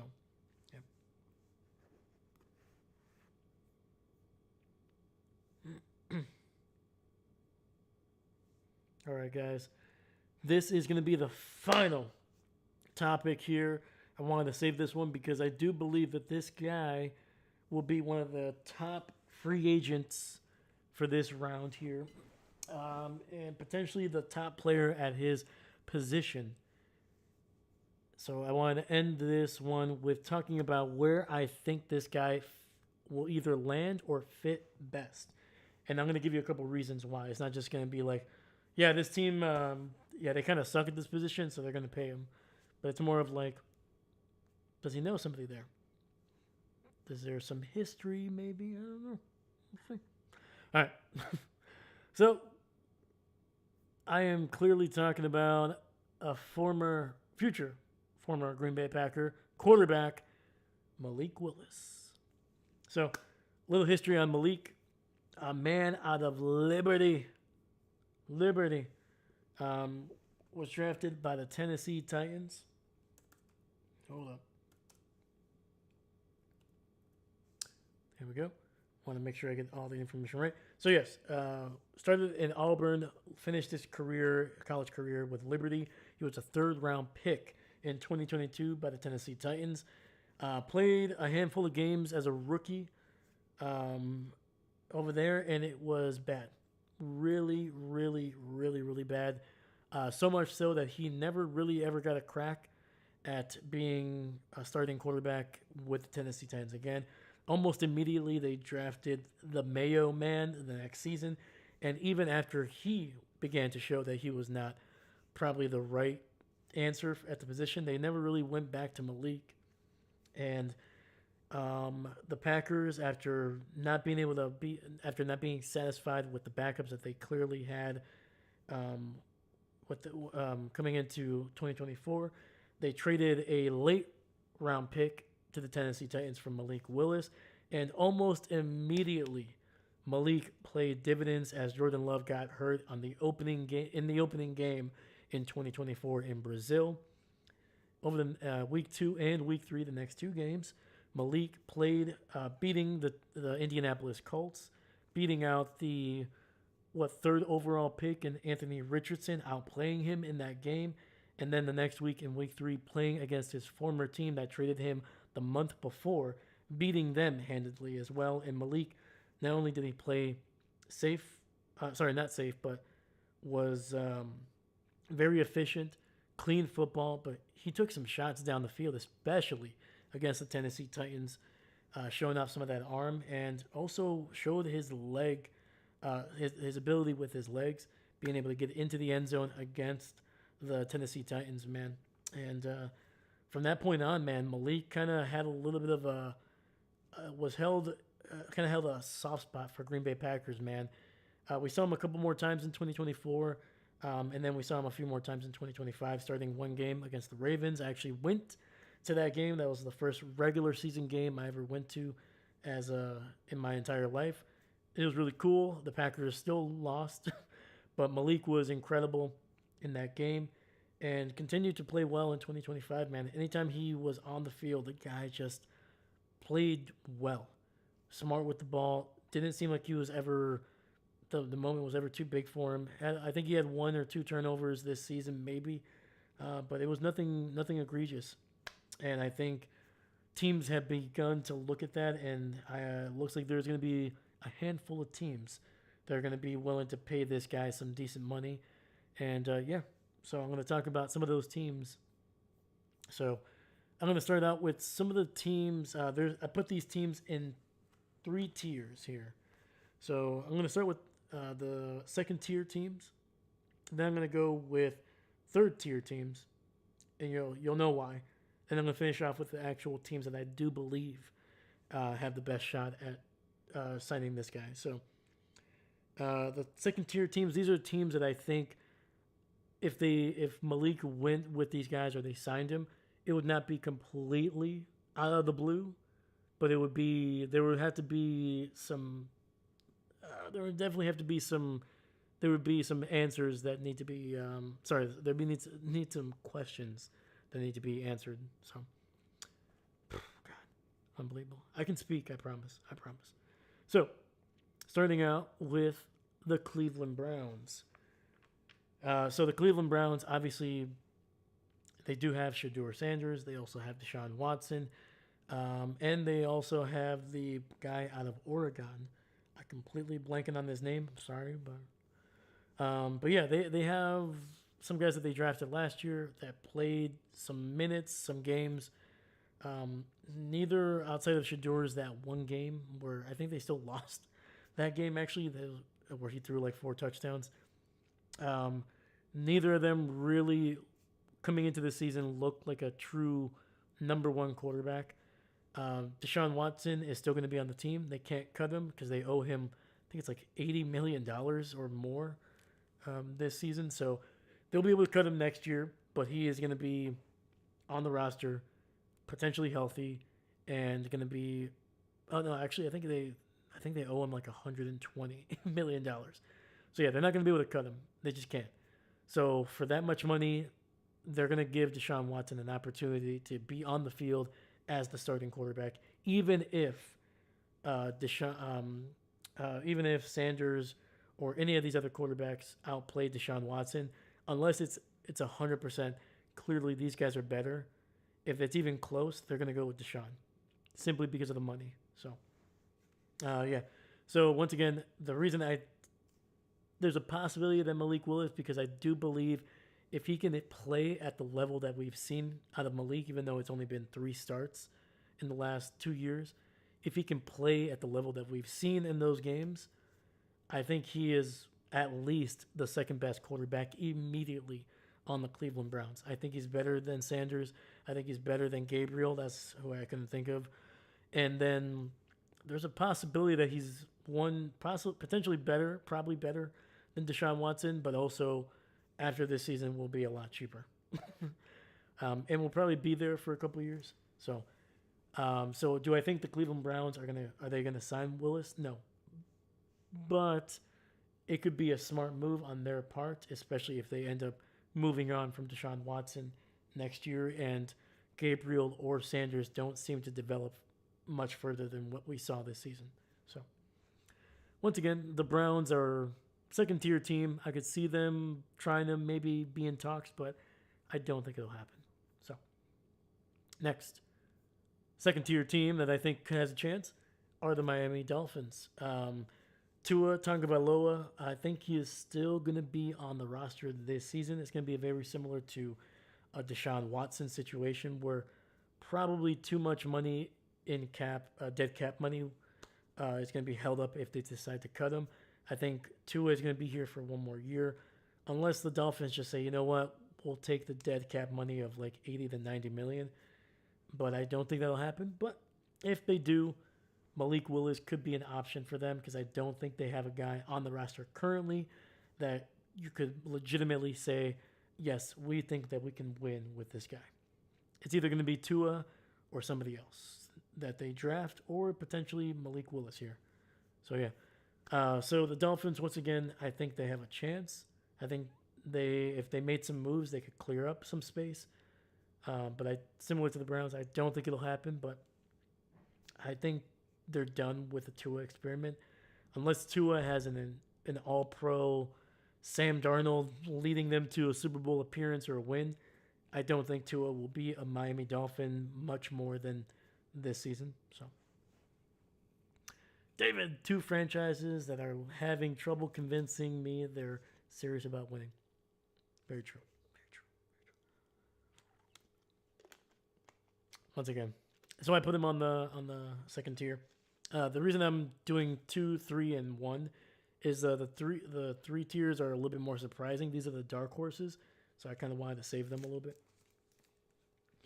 And then obviously tier 1 are the teams that I actually do believe will sign Malik Willis or have a legitimate, true chance to sign him. So, and then the final team in this tier is this team could be in the tier 1, but I don't think they're going to be with Malik, and that is the Pittsburgh Steelers. So the reason I put the Steelers in this tier is I do believe they have, if they do want to pursue Malik, they have a better chance than the three tier teams. And then, but at the same time, they're kind of in that middle ground of like, they don't want to fully commit and say that they're in a rebuild. They want to be like, well, no, we're just retooling. It's like, no, you fired your coach. You're cutting a bunch of players. Your offense is going to be looking completely different. It's like you're rebuilding. It's okay. But the only reason is, one, Will Howard, even though he was a relatively late round pick, there's a chance that they might want to see what they have in him before they try to invest, $20 to $30 million in Malik Willis. And on top of that, Aaron Rodgers could come back, things like that, the whole thing. So that's why I think the Steelers are kind of in that middle limbo where they might have enough room to sign a guy like Malik, but there's just so much in the middle that's kind of keeping them from being a true contender for Malik Willis. So, yeah. Eben, this is random, but what are your opinions on Discord? Don't know too much about Discord. I know kind of like it's a privatized chat thing. I know actually there's been like a recent change in that. I know, at least what I was reading. So yeah, but yeah, what brings that up, my man? Were you thinking of we should probably do something with that? We should probably do a Discord for the channel.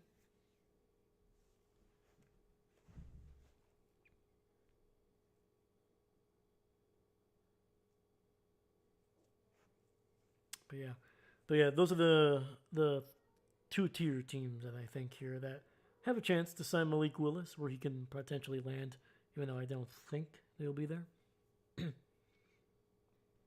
All right. Next, we're going to go to tier 3. And these are some of the teams that I think I would not be surprised if we hear that these teams are talking to Malik's agent, but I would be very, very surprised if they do actually sign him. So starting with the Atlanta Falcons. So the reason I bring the Atlanta Falcons is two big reasons, two massive reasons. One, Kirk Cousins is going to be cut this season. He's going to be way too expensive. They would have cut him probably this season if it wasn't for how much they owed him. Like immediately after they signed him to that $100 million contract, I think it was like a couple weeks later, they drafted Michael Penix, which now looks like one of the dumbest things. Like if you already knew or felt like you were going to do that, just draft Michael Penix and don't sign Kirk Cousins, or sign Kirk Cousins and draft somebody else. It's just like the Falcons really kind of put themselves in a bad position with that whole thing. So, but now they're going to be able to move on from Cousins. I think his cap hit is going to be, even if they cut him, it's still going to be like 25 to 30 million, which they can handle. So, I don't know. I think Discord would be cool. It would be offer a new way for your community to grow. I just thought of it because my friend recently started his own. Oh, heck yeah, dude. Yeah, it's something that I have been thinking about. It's something that I do want to do with the Patreon. Not necessarily to drive people to it, but it's more of like kind of being, just kind of giving it a little bit more of a, not just anybody can just come in there. I do want people to, if we're gonna be doing a Discord, I do want people that are in there that want to be there, if that makes sense.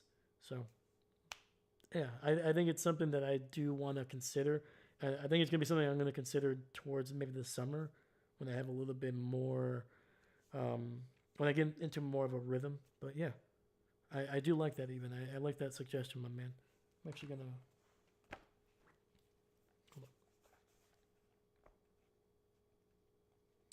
But yeah, it is something that I want to do with the Patreon. It might be like a second tier kind of thing. I think I only have the one tier right now. That's something. The Patreon is going to be something I'm going to build this off season as well. So, and I might be even doing a fantasy league as well, if that's something you guys are interested in.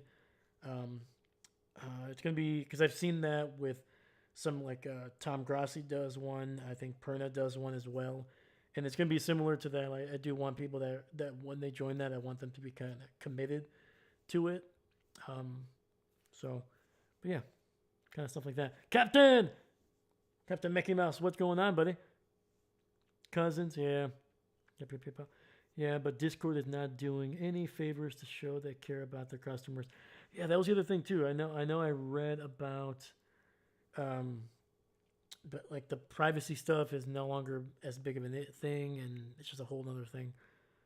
So yeah, so once again, it was something that I was considering doing last year, but I was like, it's the community was kind of just slowly growing, and I didn't want to put that out there. But yeah, it's going to be something that I'm going to consider. I'm going to look into kind of some of the changes that Discord is going through. It may not even be something that we can do, or I might not feel comfortable with doing anymore.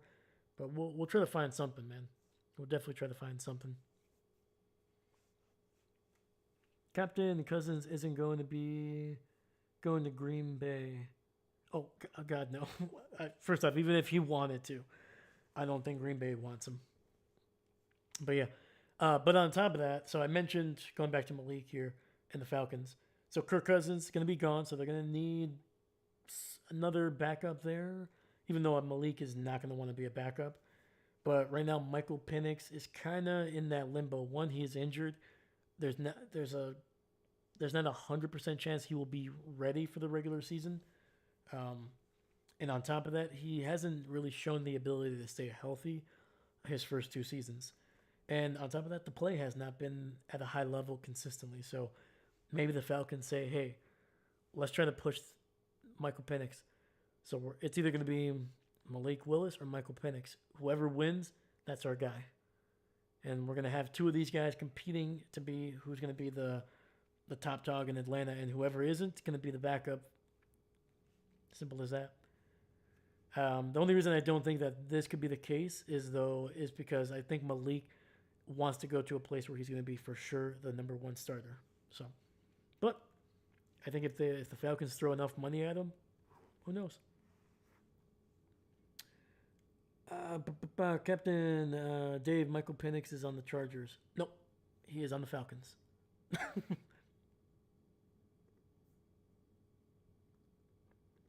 All right, next, the Saints. I promise you, it's not going to be all NFC South teams, but the Saints are another team that I know they have Shuck, and I do believe that they are committed to him in 2026.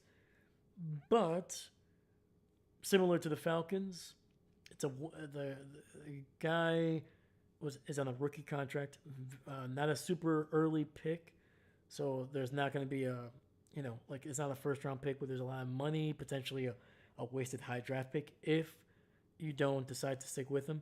I think this could be a case where the Falcons, or for the Saints, that if they do get Malik Willis, maybe they trade Shuck for some higher pick than what they invested in. Maybe they can get a second round pick, third round pick out of him. Um, so yeah. So once again, do I think the Saints are going to go for Malik Willis? No, but I think there's definitely going to be talks. They're like, I know what we have in this kid. He looked great, but do we roll the dice with Malik Willis? So, and I think the Saints are. I think they're looking for the way. They're looking for a way to compete right away, man. I don't think they want to wait a year or two.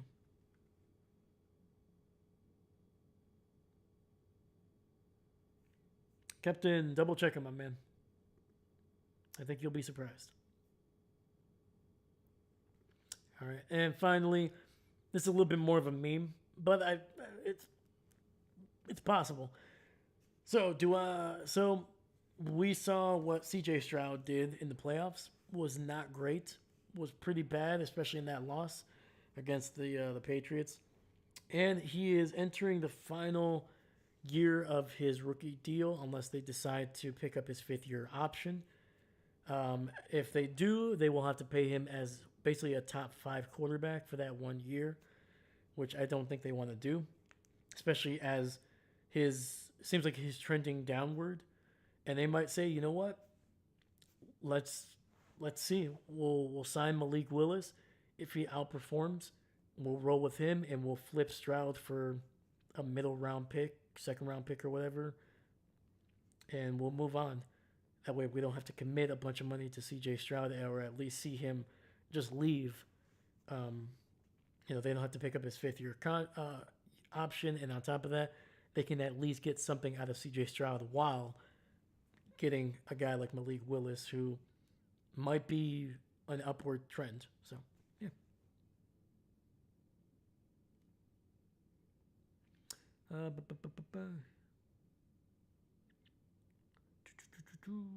Parker Curry. Hey, how you doing? So, yeah.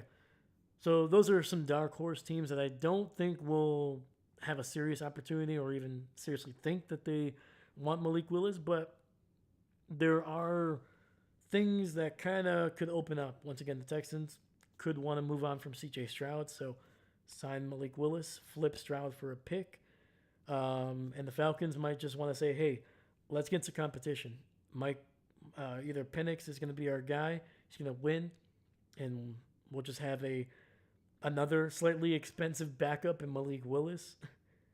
Or for the Saints, they may not be 100% with Chuck or Shaw, or however you say his name. Sorry, guys. And, so we'll see. Is your live stream this Friday? I don't know yet. I don't think I'll be doing another live stream this week. If we do one, it's going to be next week, likely. So, but I'll keep you guys posted. But yeah. So, finally, let's get to the actual teams that I do believe Malik Willis will be playing quarterback for. So, starting out with the obvious, and that is going to be the New York Jets. So, the Jets are one of the worst teams in football. They are a team that would not be surprising if they fired their head coach again sometime this season, especially if they don't perform well. They had a single turnover all season. One turnover all season long. No interceptions, I think. It was either no fumbles or no interceptions. I think it was no picks. It's pretty bad. And then on top of that, their quarterback situation was horrendous.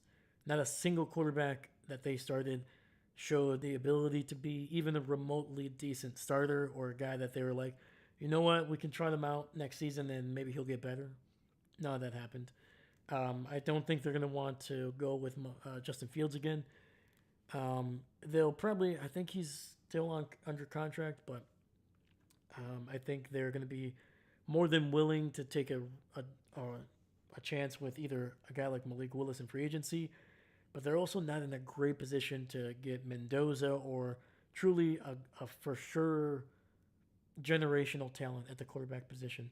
So instead of trying to develop a quarterback, which the Jets have shown that they have not been able to develop quarterbacks for a, basically the entire 25 to 30 years that they have been terrible, they just have not been able to show that they can develop a quarterback. So maybe they just say, you know what, let's skip the awkward 2-3 years and just go with a guy that has been somewhat developed by a better franchise in Green Bay and go with Malik Willis. So, Captain Pete Carmichael Jr. is a good offensive coordinator, Dave. Pete Carmichael Jr.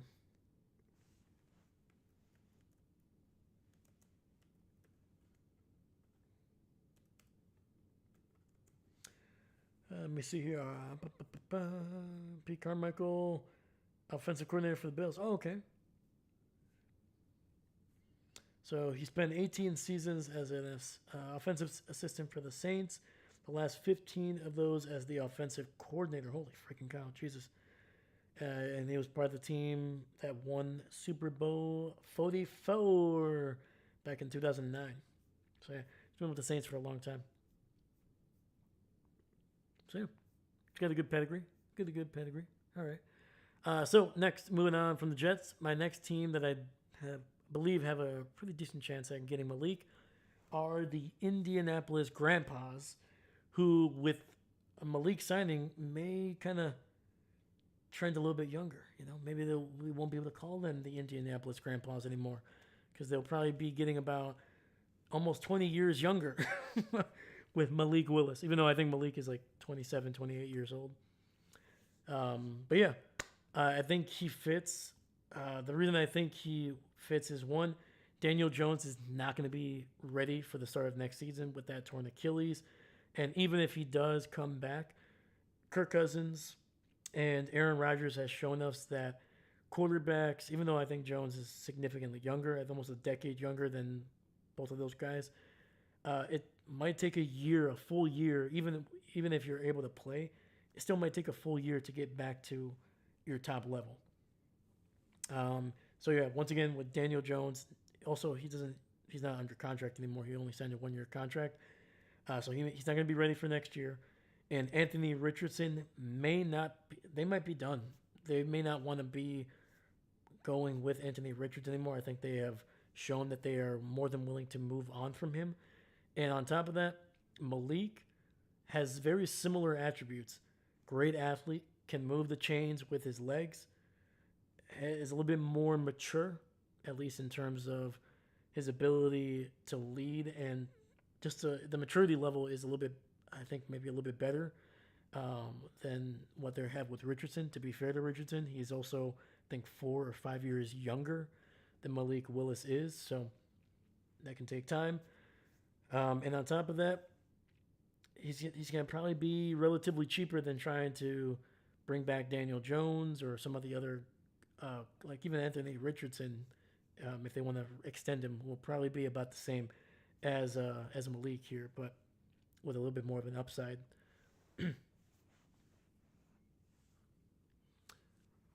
Yes, he's going to bring the Bills to Super Bowl 41. Maybe, man. Maybe. It's a possibility, man.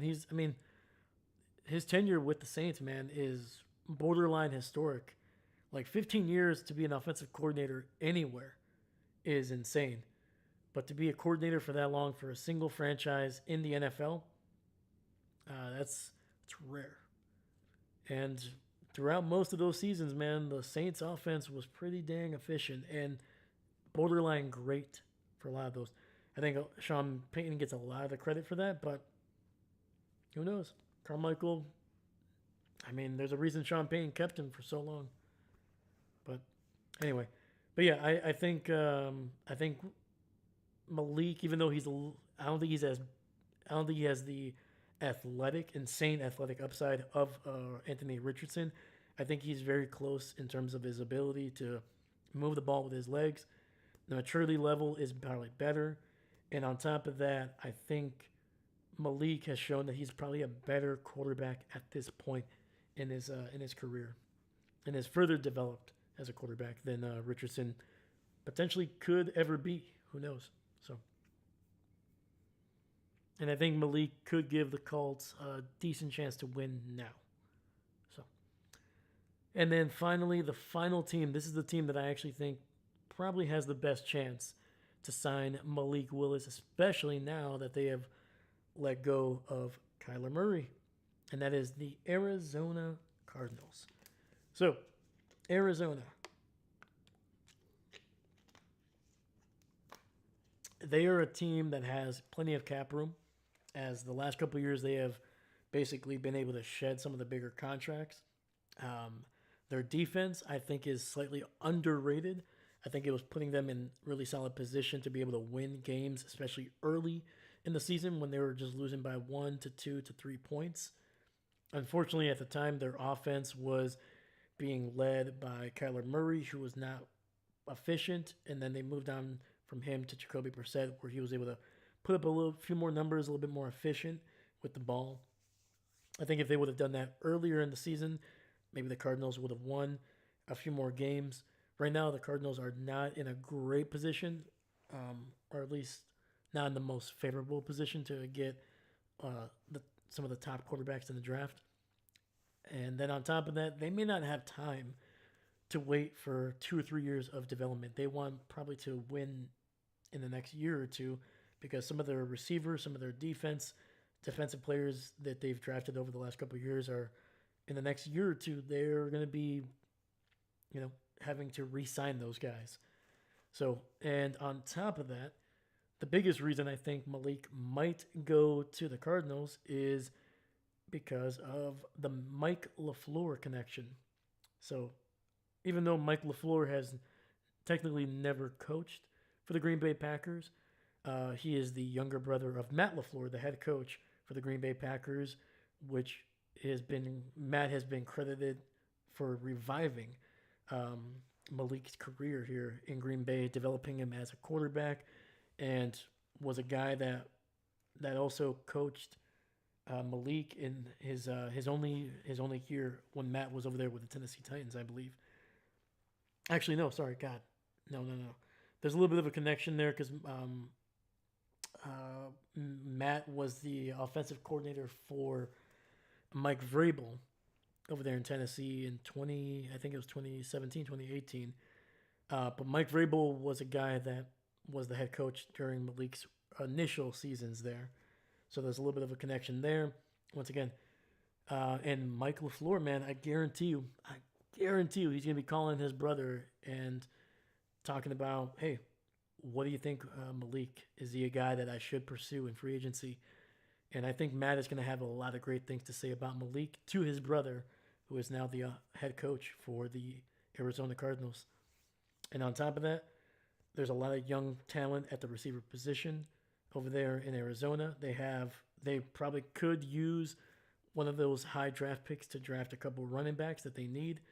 The offensive line is actually pretty solid for the Cardinals. I think they do need some tackle help.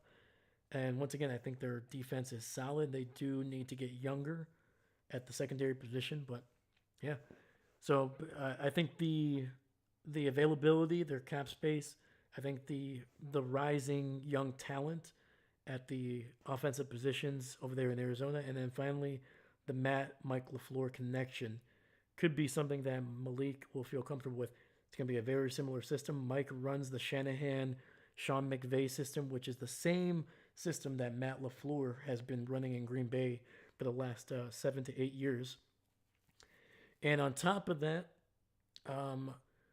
Robert Saleh, who is now running, who was the defensive coordinator for the San Francisco 49ers, he's basically the same offense that he was, sorry, let me rephrase this.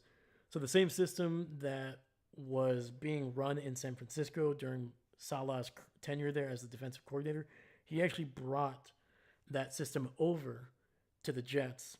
And who was his offensive coordinator during his tenure with the Jets? Mike LaFleur. And once again, same system that Matt LaFleur is running.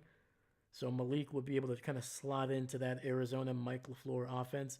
And it would be probably similar terminology, similar system, similar everything. So, yeah. Captain, be right back. I'm going some screen intel for you. Okay. Derek Carr, Kyler Murray are possible taking over for Justin Fields' spot as QB for the Jets. Probably. But yeah, man. I think of these three teams, I think the Cardinals are the most favorable. I think the system is going to be something that Malik will recognize immediately. I think, once again, being coached by the younger brother of the former your coach in Green Bay could help with that. And on top of that, the youth of the Arizona Cardinals offense is something that they've been able to build over the last couple of years. And I think they have a better defense than the Jets and the Colts as well. The Jets are a freaking mess. They might offer him the most money, but I think the Colts and the Arizona Cardinals, especially Arizona, might have the best fit for him offensively. Even though I think the Cardinals have the worst ownership between them and the Colts, even though that's kind of up in the air. But yeah, man, I think these are the three teams that we will see Malik Willis be the quarterback for this coming season. And I think his best fit would be in Arizona, but I would not be surprised if the Colts are very aggressive at getting Malik as well as the Jets. So, yeah. So, let me know what you think if you're still watching this late. But yeah, let me know. So yeah, those are my thoughts of where I think Malik Willis will land. And don't worry, if I do another retrospective like this, it won't be as long. But when you're arguably the best quarterback, quote unquote, best quarterback that's available in free agency, there's going to be a lot of teams that we're going to be talking about. Dave, I think. It's always good to think. Ow.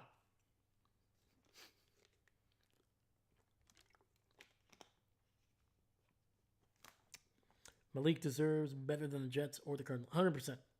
100%. Yeah, bad ownership, bad team, potentially bad coaching, just a bad culture overall. Sorry, Jets fans, I do apologize. I hope I'm wrong. I hope at some point in the next 10 to 20 years, I hope your franchise is able to win you a Super Bowl. I'm sorry. Like, I'm not a fan of teams sucking for decades because that's just miserable as a fan base. And then on top of that, is it the Boldens, right? They're the owners for the Cardinals. They've been known as some of the worst and cheapest owners in sports overall, man. So yeah, I'm not a franchise that I'm necessarily rooting for, but it could be the best fit for him. Once again, same system, brother of the head coach that helped revive your career, or at least helped kind of get a lot of teams interested in you in Green Bay. The Colts, I think, are a good team, but I don't know, man. Their defense was freaking bad, dude. Like, it was bad enough where I'm like, this may not just be like, oh, we need to find a couple players in the draft. Maybe we pick. Like, it was bad from the secondary all the way down to the front seven. It was bad. Browns or the 100%. Yeah. Oh, yeah, I don't think the Browns or the Dolphins are a legit team, but if they are able to find enough space or if they're just like, you know what? Yeah, we're going to have Tua, we're going to have Deshaun on the team, but we don't really give a crap how much we're paying them. We're going to get a guy that has might give us a chance to win now with a little bit of upside. So yeah, I don't think the Browns or the Dolphins are going to be signing Malik, but who knows? Let's say this. they've done significantly dumber things, even in recent history. And I think signing Malik would not be a dumb reason. I think, do I think Malik Willis is going to be the next great quarterback? Probably not. There's a reason he's been a backup. There's a reason why he's a free agent now. But I think it's worth the risk. I think at the very least you're going to get a good locker room guy, a guy that is capable of coming in and winning games like he showed in Green Bay, and also the contract is probably not going to be that expensive. It's probably going to be under $30 million a year. So, yeah, I would at this point I would rather give this guy, I'd rather give this guy $55 million than give Deshaun Watson another $50 million in a year. At least Malik, I was like, at least Malik doesn't seem to be banned from every masseuse in America.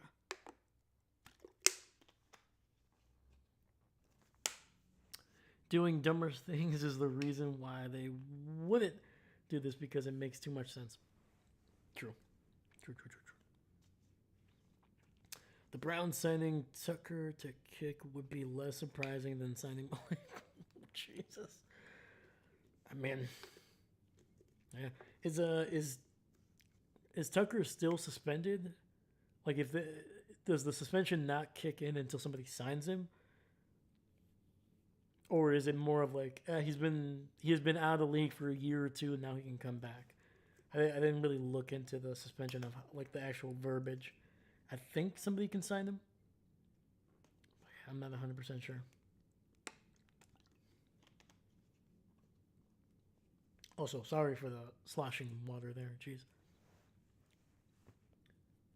Allegedly banned. Oh. I don't care. He can sue me. Like the most expensive thing I have is this computer. So if Deshaun wants to sue me and take me for everything I got, fine. You can have my computer then. So I think at this point it's more than alleged, but I guess he was never convicted.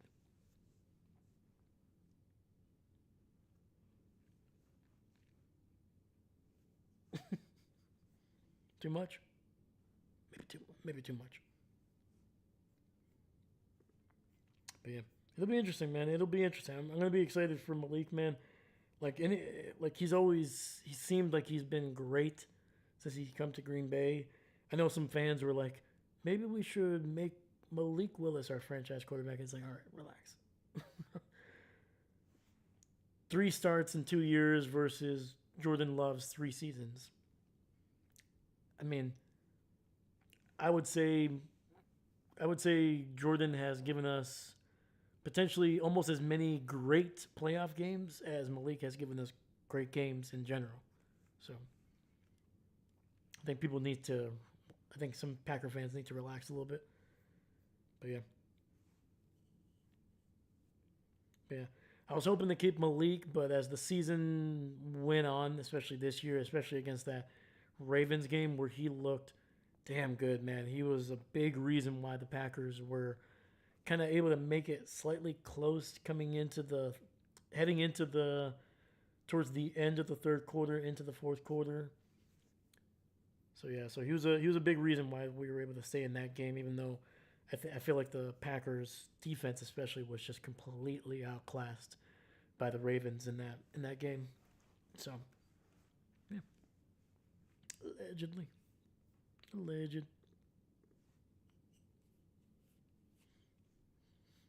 But yeah, man. What do you guys think? What do you think? Give me your thoughts on where you think Malik Willis will land. Where would you want to see him? Like, even if it's not any of the teams that I mentioned, let me know where you think he will land. I mean, it would be awesome to have him back as a backup, but the Packers are not going to be able to afford him. He's easily going to get anywhere between $20 to potentially $30 million a year. I think it'll be less than what Baker got in his initial contract with the Tampa Bay Buccaneers. I think Baker got like around 33 to 35 million initially. So yeah. So yeah, I think it'll be less than that. I think Baker to that point has shown significantly more. Obviously, he had led the Browns to the playoffs to that point, and also played really well with the Buccaneers before that massive contract extension. So, yeah. But either way, man, I'm hoping the best for Malik, man. Guy seems like a really good dude, man. Very, very, very humble, man. Like, look at some of the post game conferences, press conferences, man. The guy just seems like a guy that like he just loves playing, um, and very, very humble, very soft spoken, but also just like very confident, but also realistic about himself. Like he's never, I don't know. There's very little iota of a guy that's just like frustrated with the situation. He's just like, I'm taking everything I got, man. The backup, the snaps, starting backup, whatever it is. I'm just happy I'm able to play football, and I'm just gonna continue to kind of do my thing. So, yeah, wherever he goes, man, I'm hoping he's successful and hopefully he gets paid. It's another thing too, man. Hopefully he gets a big contract.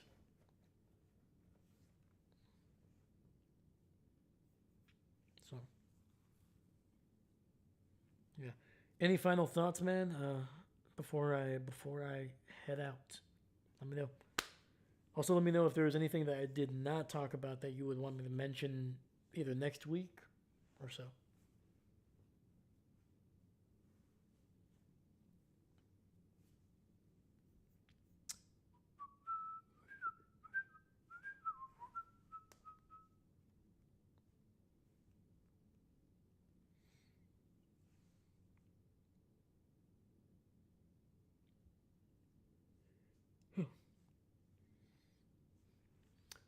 Trey. Oh God, man. Yes,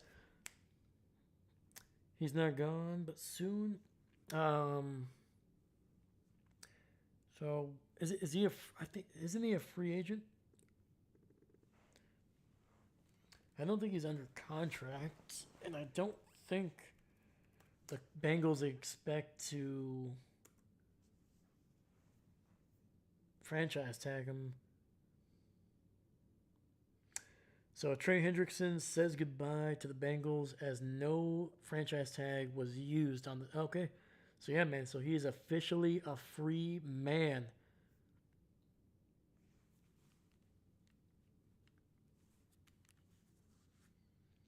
So yeah, that makes sense. I think he is a. The thing with Trey, man, and the reason like I was not. I know there was some or actually a good amount of Packer fans that were hoping that the Packers were involved in this. I don't like that he is 31, going to be 32,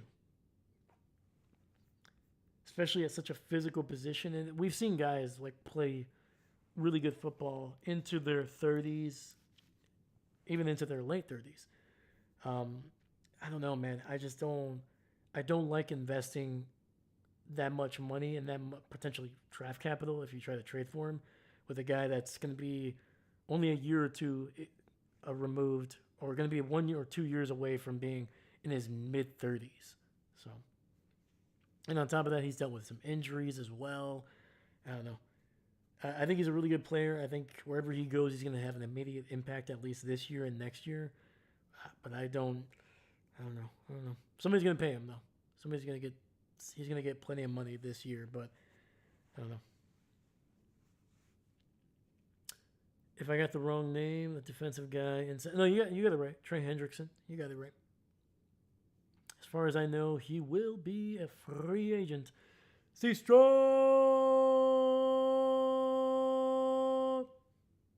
Good morning. How you doing, my man? How was your week? How was your weekend? Let's go.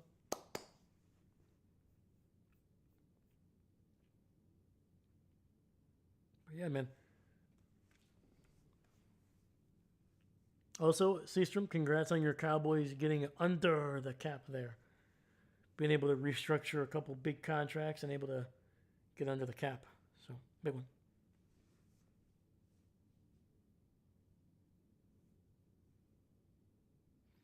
Mark Curry, D-line Joseph, Colia, coach baseball. I have no idea who that is, my man. I think of all the sports, maybe hockey. I think I know the least about hockey. At least the 4 or 5 major sports. Hockey and probably baseball are by far my weakest blind spots. I can have a conversation about basketball. I don't know some of the more younger guys. Um, but yeah, baseball. I just know about the Brewers, man. Brewers. I lived in Milwaukee for like almost a decade. Went to a lot of Brewers games because they were cheap. Even though they were still pretty good, they were just baseball is always a cheap sport to go. You know, you can usually find a ticket for like 15, $20. But yeah, no, I don't know a whole lot, man. So I do not know who that is. I am so out of the loop. Work has been swamped lately. Counting days until spring break. Oh, I'm sorry, brother. I'm sorry, man. But yeah, man, spring break. Spring break is it this month or next month? I always forget. I can remember if it's in. I'm trying to think here. Is it towards the end of April or the beginning of? Sorry, towards the end of March or the beginning of April?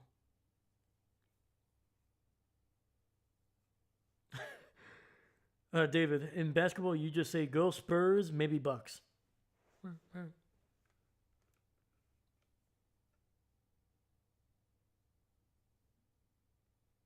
That's fair. That's fair.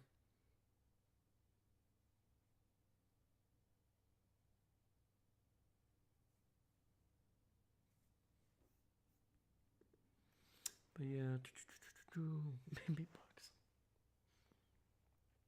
Bart Curry, Lou Holtz died. What? Oh no! Oh, damn.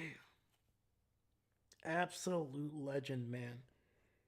Lou Holtz, born January 6th, 1937, and unfortunately passed away today.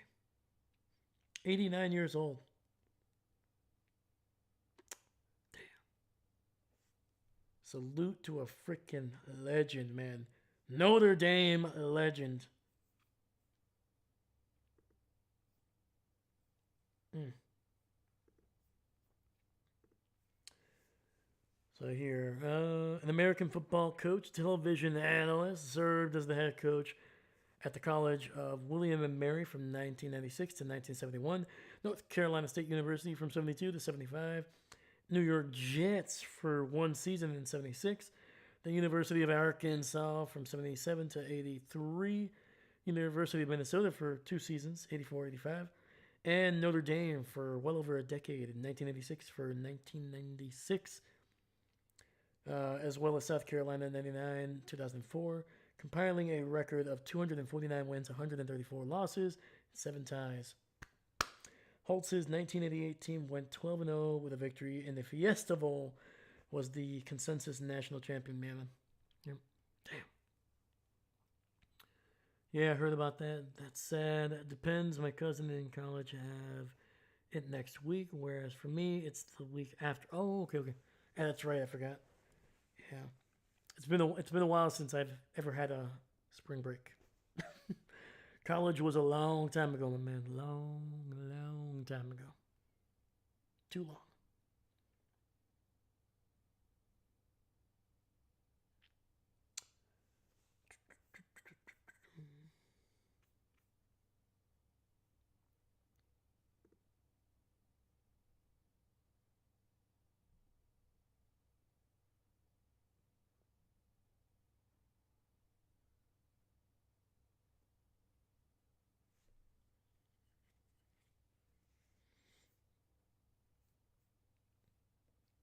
Yeah, let me see here. It doesn't say. It just says that he was in hospice since the beginning of this year. So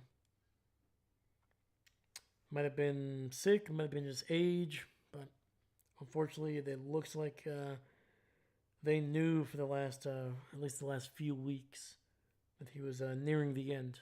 So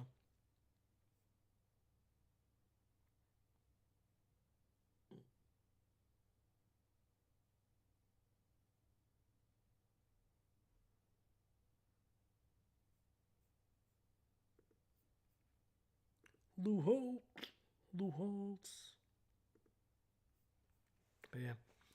Well, that was a downer of a way to end this stream, but you know what, man? Shout out to a football legend.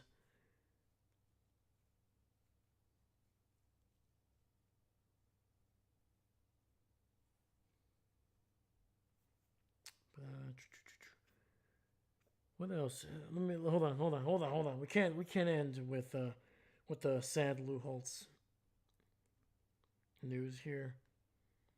Let me see here. Is there any more? Is there any more news? I'm trying to see. I freaking missed the David Montgomery stuff, man. I'm not surprised if I missed something.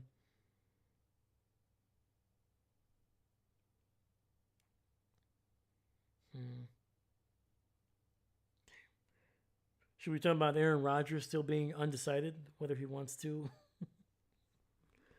play for the Steelers?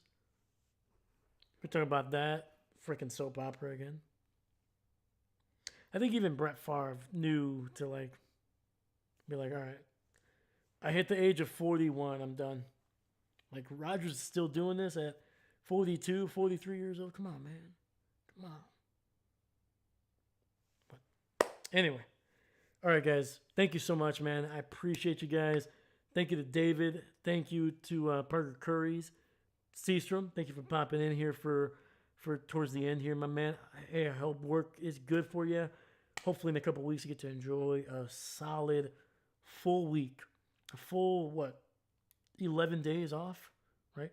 It's 5 days. No, 9 days off. Hopefully it's a full 9 days off where you don't have to think about grades, nothing. So, but yeah, man.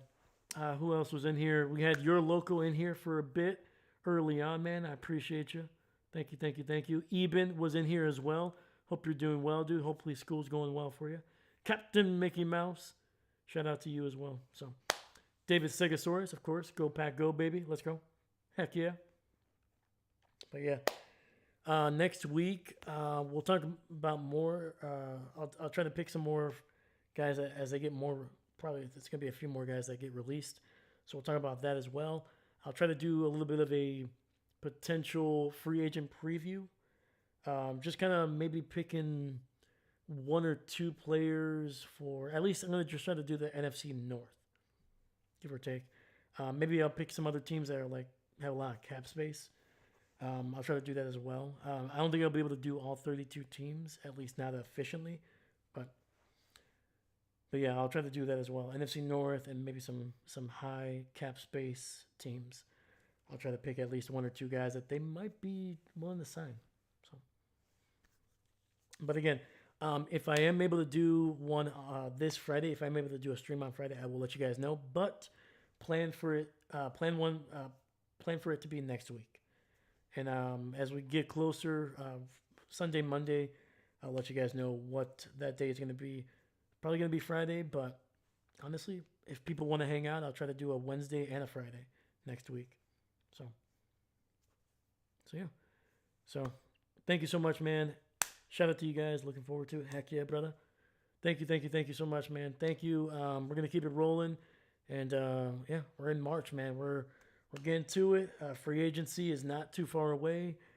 So that'll be exciting to talk about. We'll definitely be doing some live I don't want to say up to the minute stuff, but if there's some major signings and I'm available, we'll go live and we'll talk about it and we'll keep it going, man. If the free agents are going to be signing kind of in a row, we'll maybe do a whole afternoon talking about those. So yeah, look forward to that as well in the future. All right, guys. Thank you so much, man. Have a great week. I'll catch you either Friday or next week. I'll let you guys know once again. But if I don't see you this week, have a great weekend. Thank you so much. Once again, my name is Dave, and I'm not a coach.